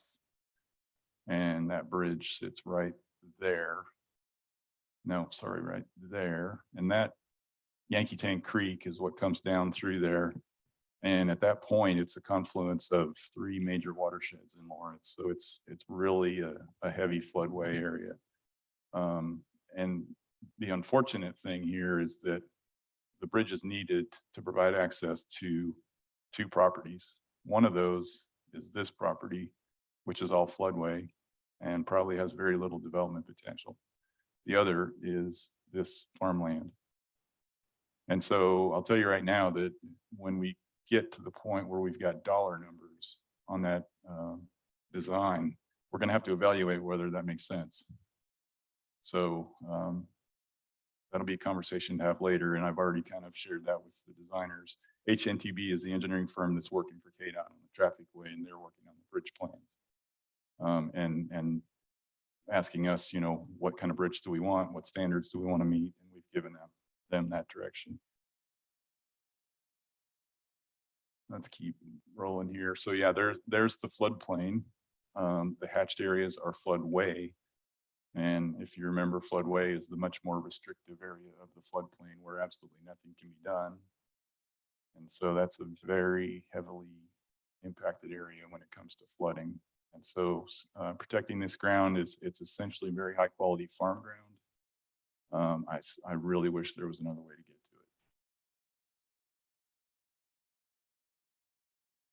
to it. And just before we move off of that, our estimate back when we were looking at a low volume crossing was 150,000 when we were going to do it in 2018. We're easily up to $500,000 now for what we'll need there for a bridge. And if KDOT bids it and that's what they get in the bid, then that's what we will have in our agreement to pay. Another point to make here is that in this list of local match for this traffic way project that they're looking for, it's both city and county coming up with this local match, and it's a partnership. This is a city component of that. Obviously, if you've been down Wakarusa Drive there in that area, it's not what it should be, and it's never been intended to stay what it is now. And when you hook an interchange off a highway to that location, that's the time where you need to make that improvement. And so this is a fairly expensive project also for the city and it's in their capital improvement plan to improve this road to a major principal arterial. It's got, you know, multiple lanes and turn lanes. It will function much better after this is done. All right, and then I'm going to touch on a couple other of the local improvements that we're including. And what I did here is I went back to, gosh, 1991. No, this has to be 1986. 1986. So if you had come off the dam road in 1986, you could drive straight north onto E 900 road and all the way up to what was then Highway 40 and Clinton Parkway connected there. And what happened was it was 1991, and then this is like 2003 or something photo, but the traffic way was initially built, the west leg right here, completely cut that road off. And we were left with this remnant, which is a paved road and a gravel township road, and then sort of this dirt track, and then the rec path between them. And so the thought was, well, KDOT's not going to work in that area now, and this is the time to straighten all that out. So we requested that they include this in their project, and they indicated they'd be willing to do that if we cover the expense. And it's a couple $100,000 probably to do this. It cleans up some maintenance issues for both Public Works and the township, and it provides better service. So this is a good investment to make, and they're including that work in this list of local match. Moving on, looking at, again, that overall picture there and out west, what I kind of referred to as the extension of Clinton Parkway. There's also that road up here that's bisecting this quarter section. That will be E875 road, but really that's going to be a city street. And they're talking about annexation in that area now. So the design of that street is folded into what's happening with annexation discussions. And so an additional local expense is that KDOT is somewhat obligated to build that road, but not to a city standard. And so the city is willing to pay to have curb and gutter on that standard, on that street, to get that to a better standard.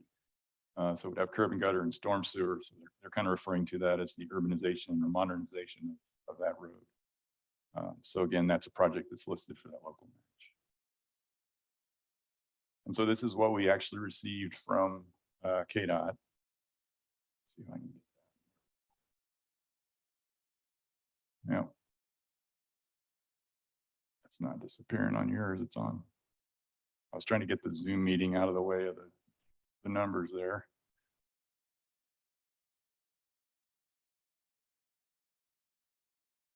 Yeah, it did. It's that way on. Huh. Let's go back. Sorry about that.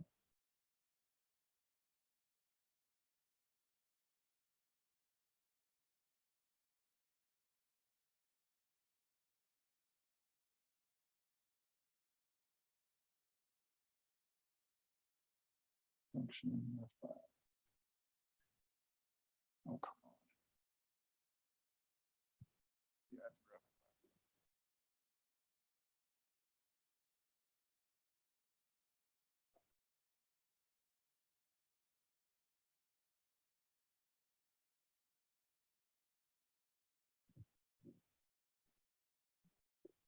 it's catching up.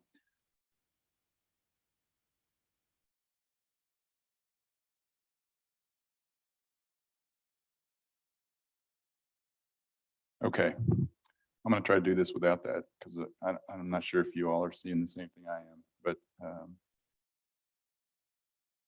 so, well, that's what I needed to know. I'm looking at the overhead here and it's covered up. Well, we're good to go. Okay, so KDOT sent this in response to all the discussions and meetings that we had. And what this does is it outlines, their recognition that yes, we'll see those things as your local match and accept those things. And this is how it would play out. At the same time, they also inflated a lot of those costs to get them to 2024 and to be in line with kind of what they're seeing for their bid items and unit prices projected way out there. And so the bottom line summary, that's how we got to the $13,920,000 local match. Everything on the right side of the column of the page is the local projects that are included in the work that KDOT intends to have in their plans.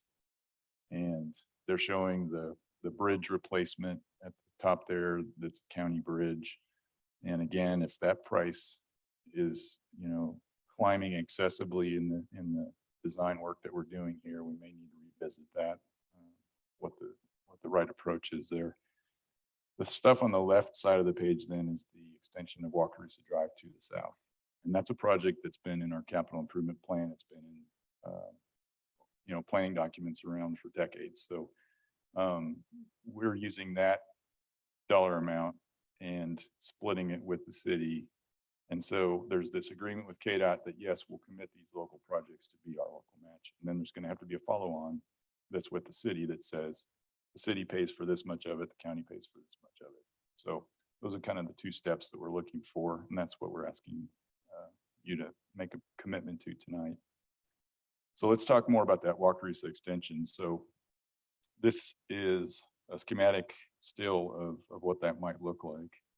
And it includes the city portion, which is an extension of the improved city street up at Clinton Parkway down to what will be the traffic way, which is not shown on here, but Wakarusa would extend south and sweep around, avoiding federal property, avoiding wetlands, avoiding the golf course. It would be crossing the river at a point that's most advantageous hydraulically and environmentally.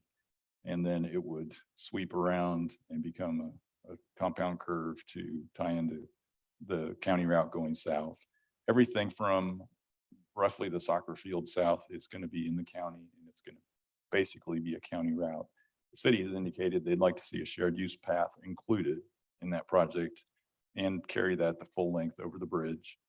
And so that would be, an expense that the city is willing to take part in.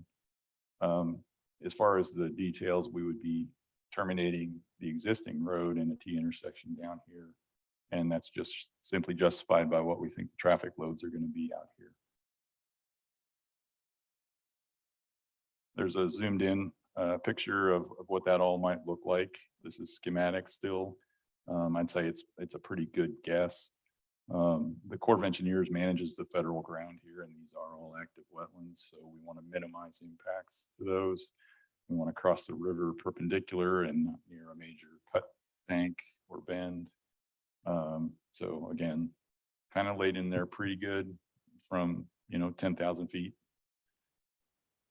And this is just quickly one of kind of the background pieces for why they were willing to view this as related work.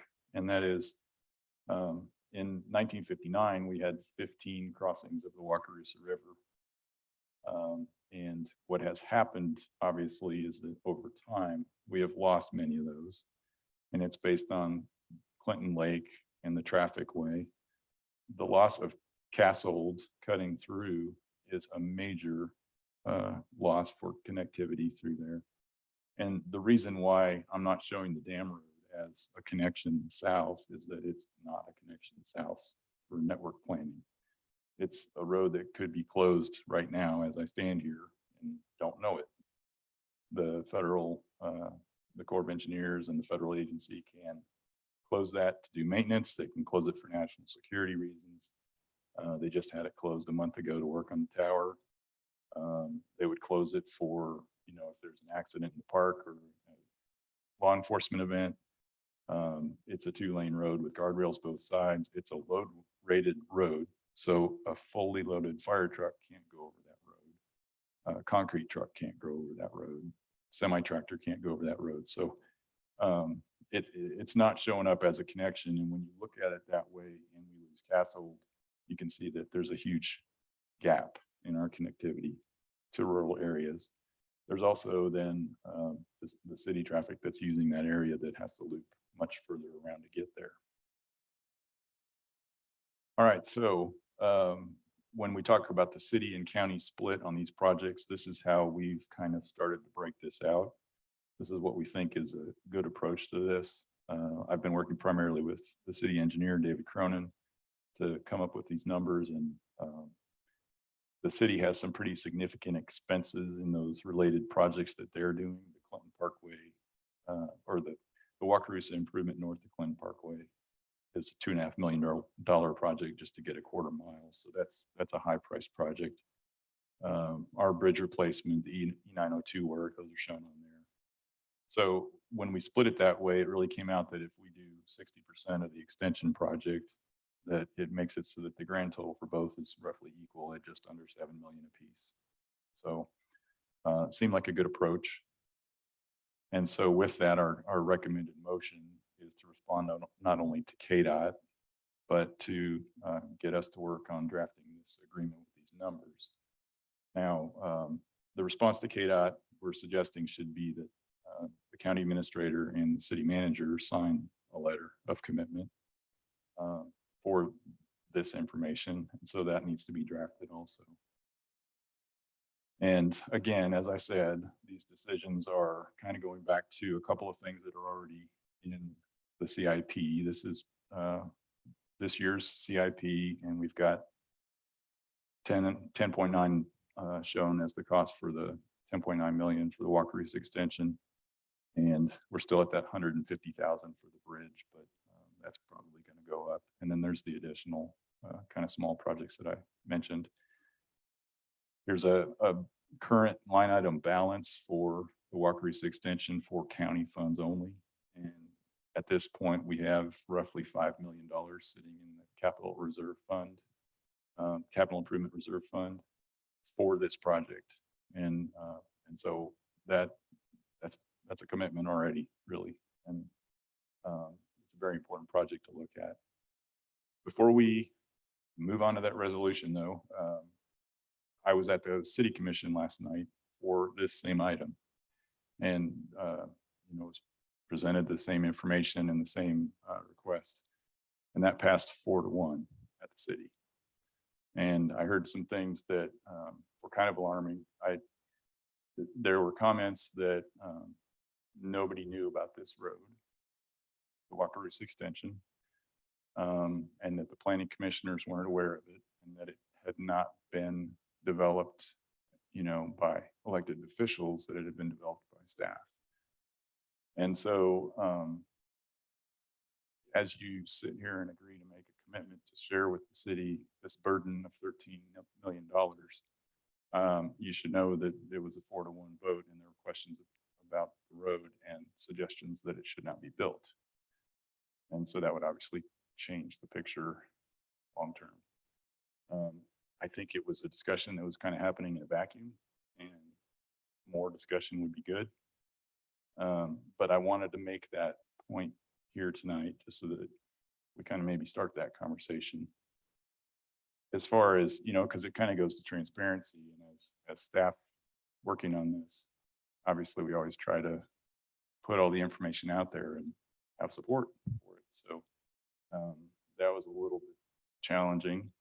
We have here the 2016 CIP is the first point where county commissioners put the Walker East extension in the CIP. It's down here, and it has a balance of 0 at that point. As we move on, I'm just going to throw some examples out there for the sake of kind of argument.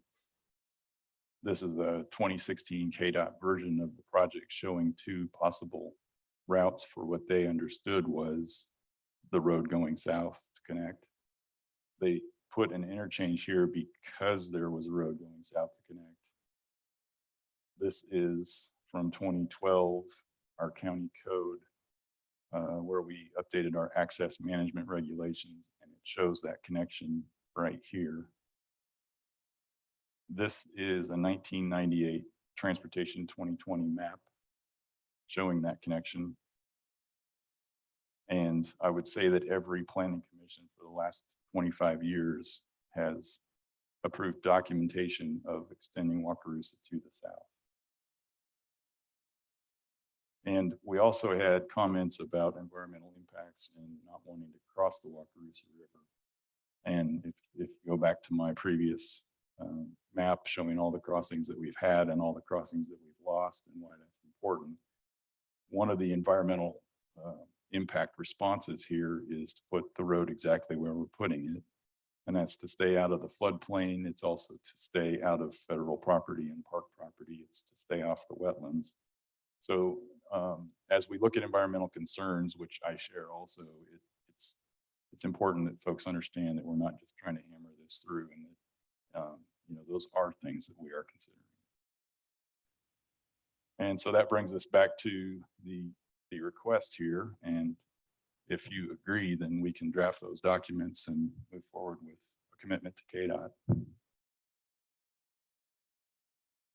Yes, Commissioner Reed, thank you so much, Chad. I really appreciate the thorough explanation and the historical context and all the examples that you just gave us about how specifically that Wakarusa Extension South has been a known plan and idea for the future with maybe an uncertain timeline and an uncertain path there. But now this seems to get us a little bit closer, but it has been a part of not only Planning Commission, but the public process. You had the Plan 2040 comprehensive plan, which is a completely community-wide process. And so I just appreciate you pointing out some of that historical context. And you gave a very thorough overview, so I don't have any questions. You answered all of them. Any questions from other commissioners? Okay, thanks. I'll go ahead and open this up for public comment. Anybody with us that would like to provide public comment? Okay, seeing none, I'll double check online. Okay. Commissioners, you have someone. I'm going to move over into the panel online.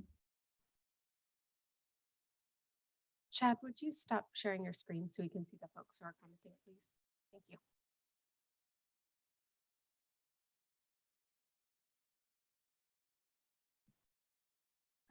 Abigail, you can go ahead and unmute. Hi, good evening. I wanted to provide public comment specifically to the Wakarusa extension to County Road 458 improvements. I'd like to think that there's a reason why this hasn't moved forward, because Indigenous peoples have been trying to protect the Wakarusa River and the wetlands for as long as we can remember. And I wanted to ask specifically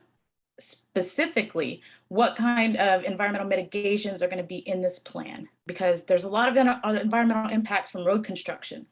Impacts can decrease or negate many of the benefits derived from fresh waterways. Wakarusa is one of the freshest waterways around and locally.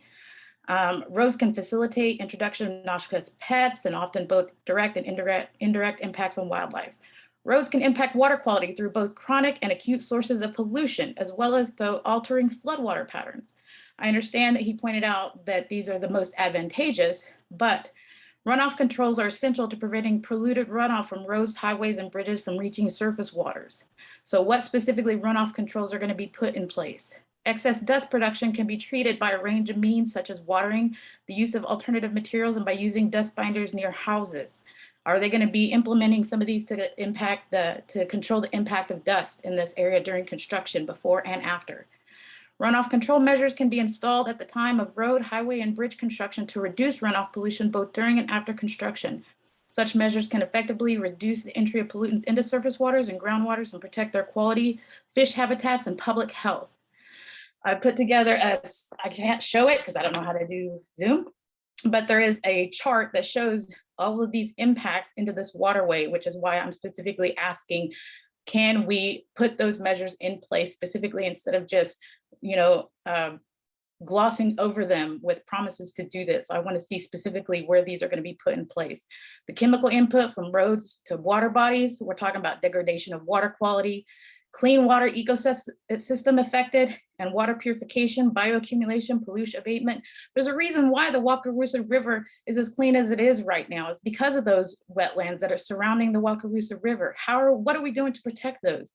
Environmentalists have been speaking out against this. And, I understand that maybe there is some intent to address these, but, specifically, my background is policy. So that's what I want to see in these documents. What particular mitigation efforts are going to be implemented during this process?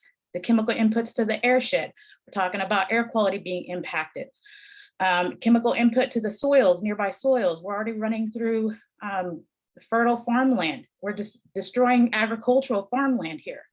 Climate, if we're talking about being climate resilient in Douglas County, as we're putting together our climate action and adaptation plan, things like this only contribute to higher temperatures. They increase to more water runoff, more floods, less access to our flood plains or our flood measures through the Wakarusa River to take the water outside of Douglas County. And this disrupts our climate stability. We're contributing to our own climate deficiency here. The hydrological processes are going to be impacted negatively, flood and drought mitigation, nutrient cycling, modified habitat dispersal. I mean, these are all issues that I would like to see addressed in the final plans and addressed instead of just mentioned. Thank you. Thank you for your comments. We appreciate it. Is there anybody else online who would like to provide public comment? No. Okay, thank you. We'll bring this back for conversation amongst commissioners. Commissioner Portillo? This is Commissioner Portillo. I do just want to echo what Commissioner Reed said. I really appreciate the very thorough presentation, and I appreciate kind of framing this as part of the conversation yesterday with the city and kind of bringing up some of those concerns. I also think it's really important to point out, and you did during your presentation multiple times, that these are projects that are already part of our CIP. And so these aren't unique or new funds that are going towards this. And I think that's an important piece of that. So I also would like to provide some space if you have any response to some of the environmental questions or concerns that were brought up about the Wakarusa extension and where in the process we would be handling those concerns. Yeah, I'd like to address those. So the traffic way had a supplemental environmental impact study, meaning that it had a follow-up second study to the first one many, many years ago. But that was because that's an FHWA project. We will not have that kind of a study. And so raising the questions like that is even more important because it's not being done automatically. It's being done at the local level. And so as we design the project, there will be public meetings about the alignment, the construction, presentations, here and probably at some forum for people to come see the plans. As far as what will be done environmentally to protect those things, we will follow the standard permitting that is required at state and federal level for runoff control. And we won't address air quality. That's just not something that is done or required at our level. But as I say that, I was thinking, well, we're also talking about having the state contractor for the trafficway actually build the Wakarusa project. And so then they may actually be held to some of those standards during construction just by association with the trafficway. So while we won't build in some of those larger scale requirements that are in place for the trafficway, they may actually apply. Certainly though, we will take comments and address concerns. And if I could say that, if you're going to cross the Wakarusa River, this is as good as you can do, because when you want to look at how the river has responded to urbanization and farming and roads and all these things, what the Corps has done at Clinton has completely modified the Wakarusa River functioning as a river system. So the closer you are to that unbelievably major impact, the far less that you're impacting anything, because it's being obliterated by the flows that they're putting out.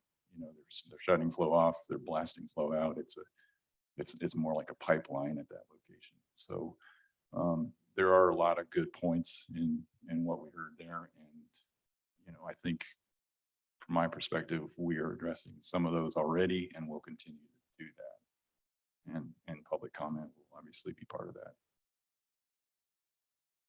Thanks, Chad. This is Commissioner Reed. I appreciate you responding to some of that now, and I do want to express my desire for us to keep an important focus on the environmental impacts and mitigating it as we move forward and through that public process, and being very explicit and particular about the types of assessments or standards that will be met, and communicating that in a way that is clear to the community what those standards are, and welcoming feedback about additional concerns that may not be covered by those standards, and being clear about what what KDOT may be held to versus what local authorities have in terms of standards, I think will be important. I think that they're really valid concerns, and I appreciate that what you're saying is, and what seems true, especially, I was not aware that there were so many bridges across the Wakarusa at some point. So that is new information to me and helps give a little bit of perspective and context to that, to minimize the impact as much as possible, I think is very critical, and it will be an important concern for a lot of folks in our community. And so I just want us to be very intentional about and how we are speaking about that and very transparent and explicit in what those standards are and welcoming feedback about other things that we maybe don't typically consider, but could have impact and being sure that we understand what is relevant and what may not be relevant at that particular site when we get to that phase, which I realize is still a ways off. And just to bring it back to the beginning of your presentation, that this particular agenda item and this ask in front of us is about making a commitment to have a local match.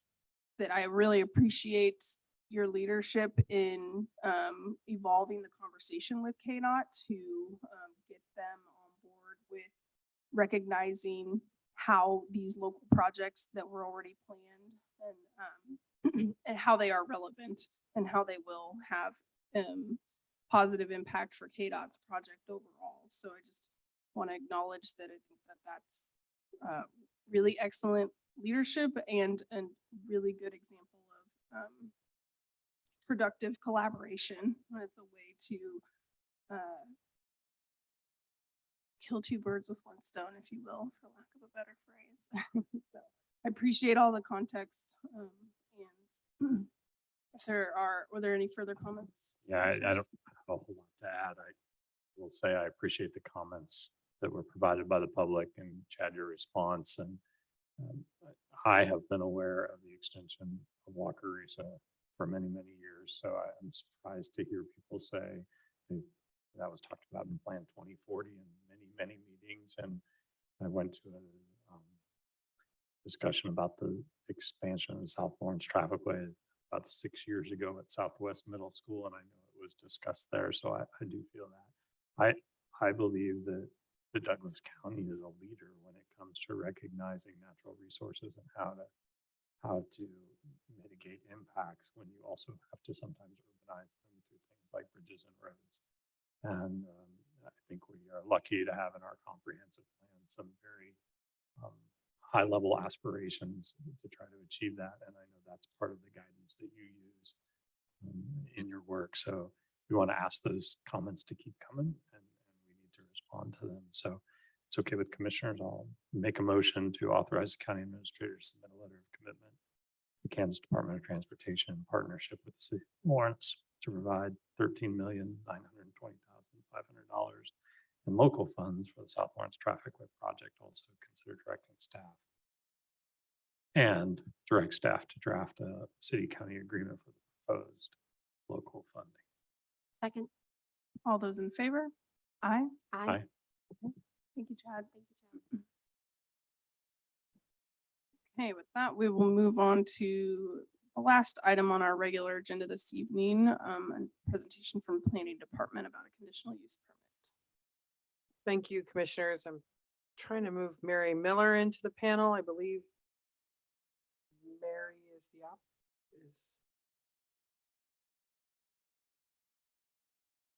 okay, here she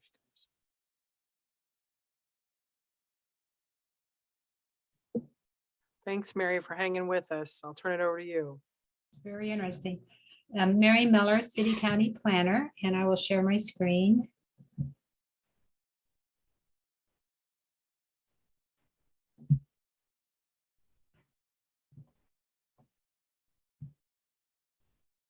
This application is a conditional use permit to permit a food truck prep station at 1889 North 201 Diagonal Road. This use meets the definition of a small scale industrial use. The property is located about 1 mile east of the city of Baldwin City at the connection of North 201 Diagonal Road, which is US Highway 56, and North 200 Road.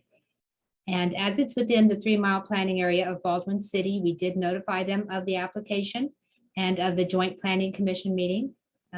They provided us with an email dated April 21st that they had no concerns with the project and they would not be attending the Joint Planning Commission meeting. The subject property is very uniquely shaped. It's a very shallow triangle at the intersection of these two roads. North 201 Diagonal is a principal arterial or highway and North 200 Road is a minor collector. This shows the changes that are being proposed with this conditional use permit. They want to be able to operate the pizza business. They had a store in Baldwin City, and with the pandemic, they began using a food truck, and now they want to just solely use the food truck, but they need a place for preparation and washing. So these areas is where that is being proposed. Item number 1 is the garage, where they plan to have their cooler and then also some incidental storage. Item 2 is a garden shed, which will be converted to a place to have their kneading machine, where they would knead their dough.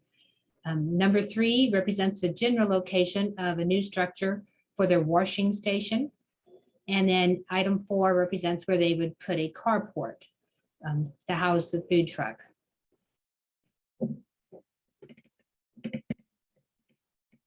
This is a pretty small scale and low intensity use. They don't currently have any employees, but they wanted to keep that option open in the future. So one of the conditions that's being recommended is that it only be used for their food truck. So this wouldn't be a prep station, where other people could bring their food trucks. It would only be for their food truck, and it would limit them to 1 employee in the future. And the point of that condition is just to maintain the low intensity and small scale of the use.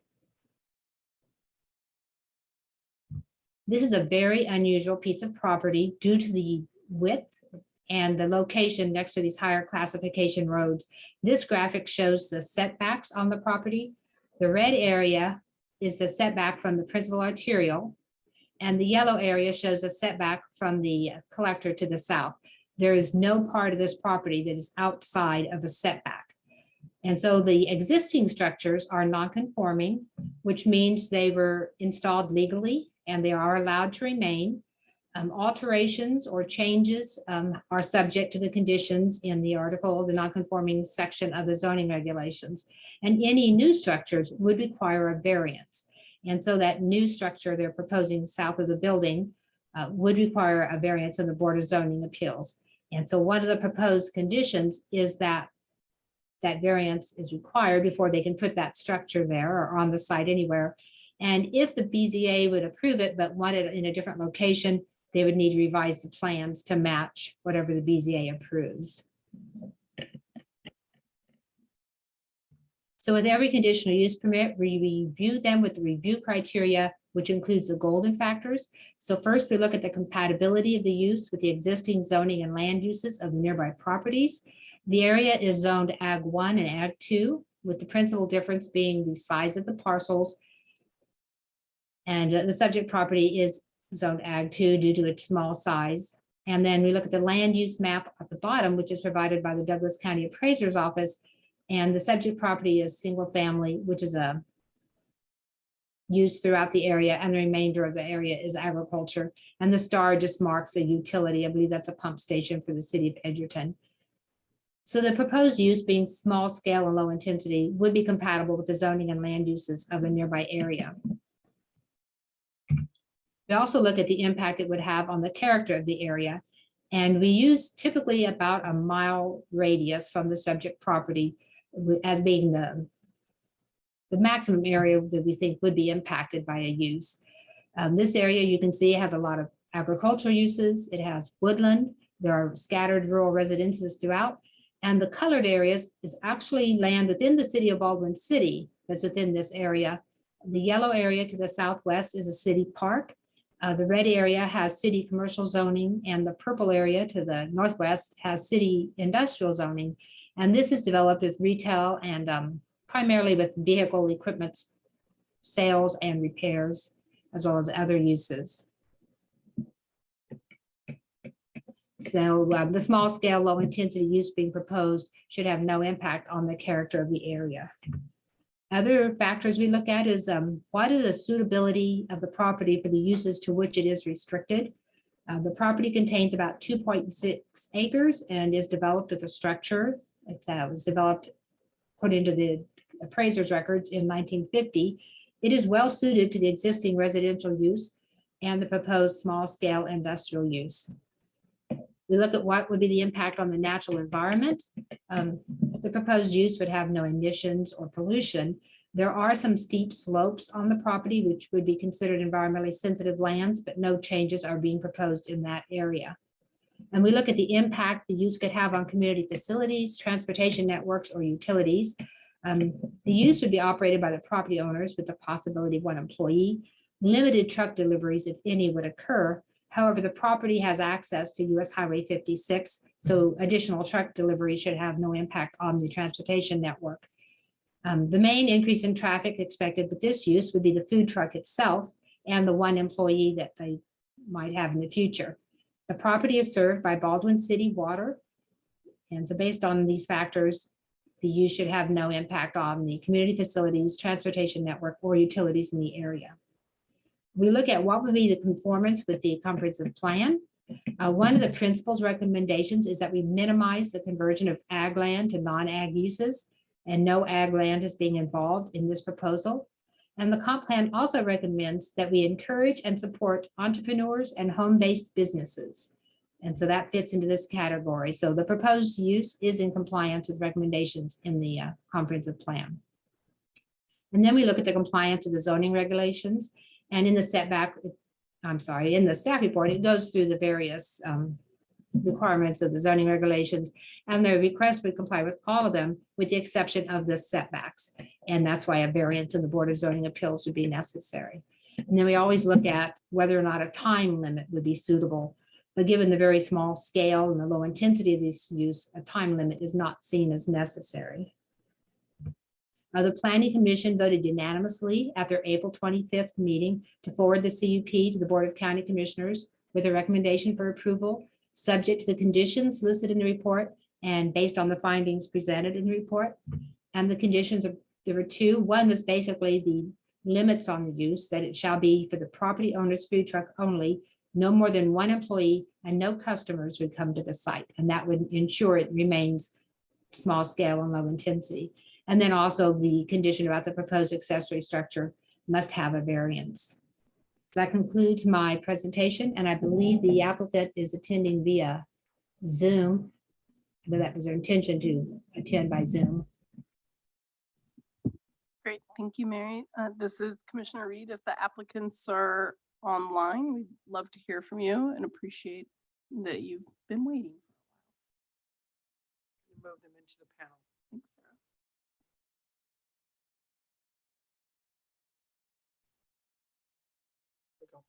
Jessica, you can go ahead and unmute and offer your public comment.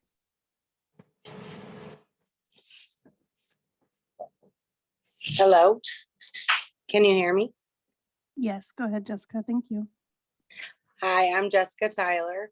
My husband Brad and I own Flatlanders Pizzeria. We used to be a brick and mortar in Baldwin City. We have recently gone to a food truck model. And we have the proposed property and business that we are looking at trying to add what we call a dish station and a prep station. I wanted to say that I've been talking with Miss Miller for almost a year now. She's been so patient to work with us. We have been trying to figure out how our unique piece of property could be utilized and morphed into what we were looking for. We have had Stu Young, as well as some people from the health and safety aspect from the county out, and Carl Bauer. We've had many people out to look at our property. Originally, we were going to try and do one thing with our garage and have a larger scale. We have been adapting our project over the last few months, trying to make it fit with what works good here in the county. We've talked to most of our neighbors. Everyone seems good with what we're trying to do. And I just wanted to take an opportunity to say thank you for having us tonight. And we have been more than open and forthcoming for almost a year in what we're trying to do. Along the way, there's been a lot of confusion and pass back and forth for us, the landowner, from conditional use permit zoning to permitting for buildings and different spaces. We just recently, I want to say end of March, beginning of April, found out about the variance that was going to be needed. We started applying for this back in July, like I said, last year. And we asked about different permits that we needed. And so I feel like we've been very forthcoming with what we're trying to do. And if anyone has any questions, I would love to answer them at this point. Great, thank you so much. I appreciate those comments, and I appreciate your acknowledgement of Mary Miller and staff and their patience with you. And I just want to also appreciate and thank you for your patience with the process as well. And it sounds like in your case, there's a lot of uniqueness and variances and sort of different things to figure out. So I appreciate your patience with that process as well, and being flexible and accommodating to the different things that needed to be assessed in order to figure out how this would be workable. So Absolutely. If we've learned anything in the last couple of years, it's that you have to be adaptable and open. And as long as you have a good line of communication, things will get done. It's just a matter of staying persistent. excellent point. I appreciate that. Commissioners, do you have any questions for the applicant or for Mary? Okay, I don't have any either. Go ahead and open this up for public comment, just in case there's anyone else online who would like to provide comment on this item. No one's in the building with us, just FYI for those of you online. We've cleared the hall except for Sarah still here with us. Way to go, Sarah. Okay, with no public comment, I'll go ahead and close that and bring it back for any further discussion or a motion. I don't have any further discussion to do other than to say thank you, Jessica, and thank you, Mary. This is small industrial use in the unincorporated area that works, in my opinion, because it's on a paved road. It has direct access to 56 highway. I think when we're conceiving this is sort of what we're looking for home-based business. So I'm real comfortable. As Commissioner Reed, I would agree with both of those points. I think it's makes a lot of sense, and I also wish you well in the transition of your business into a mobile operation. This is Commissioner Portillo. I ditto to everything that my fellow commissioner said. I'm glad to hear that staff worked so well with you through this process, and good luck with the food truck business. I would like to move to approve conditional use permit CUP-21-00331 for small scale industrial use at 1889 North 201 Diagonal Road, based on the findings noted in the staff report and subject to the conditions listed. Do I need to read out each of those conditions? Okay. Then that is the end of my motion. Second. All those in favor say aye. Aye. Great. Thank you again, Jessica. Thank you, Mary. Okay, and that closes our regular agenda. Next is appointments. Do we have any appointments to discuss this evening? I'd like to make a motion to reappoint Greg Shanklin, who is on the Planning Commission.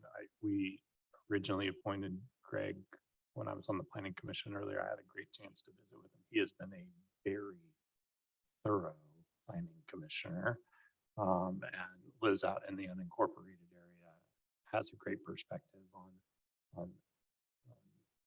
just county issues and unincorporated especially, and really appreciate his service and would recommend that we reappoint him to another term. This Commissioner Reed, great. I appreciate that. And thank you for catching it in time, since this is our last meeting of May. So I appreciate you being on top of that, and would be happy to support his reappointment. So I will make that a second. All those in favor? Aye. Aye. Aye. Great, thank you. Any other appointments to discuss this evening? Okay. Sarah, I think we do have a juvenile justice appointment. Could you check with Pam on that? I think Greg Gardner resigned. And I checked with Pam, but if you just follow up, it's not in our memo, so I don't want to make a motion, but have somebody to recommend for appointment to that. Thanks. Okay, we'll move on to miscellaneous items and memo from you, Sarah. Commissioners, my memo's in the packet. Just a reminder, we won't be meeting next week. We're taking next week off. And then when we come back after that, we have a 4 o'clock work session. Next meeting. That's all I've got. I will just quickly share, because I don't think I've had a chance to tell fellow commissioners that next week I'll be traveling to Pima County, Arizona with our Director of Behavioral Health Projects, Bob Transky, to go to a National Association of Counties peer learning day and a half. So get to go visit one of their crisis centers and in Tucson, and then we'll also we've tacked on an extra day to our trip so that we can go visit one in Phoenix as well and have the opportunity to see those in action. And I'm really looking forward to the opportunity to hear from other commissioners around the country and other local governments on what they're doing and what the different challenges are, what the same challenges are that we might be facing. So hoping I'll have some good information to share after that. Also going to visit an agrivoltaic site at the Biosphere at the University of Arizona. So excited about that bonus opportunity. Any other miscellaneous items? I would just share, we had the Peasley Tech Board meeting last Thursday. Peasley Tech is doing better financially. That's exciting to hear. They're really starting to run out of space there. So I think it's a good question for us to ask, sort of what's the next big challenge for Peasley. If you all remember, we will be appointing board members to Peasley in the future. So I think they're doing really great work out there. They are, I know it's been something the commission has been striving for. They're currently partnering with KU Innovation Park on a hydrogen project. So I know that's something we've been looking for, is better collaboration between Peasley and KU Innovation Park. So just wanted to share that with the commission. Anything else for the good of the order? Okay, with that, we are adjourned. Have a good night, everybody.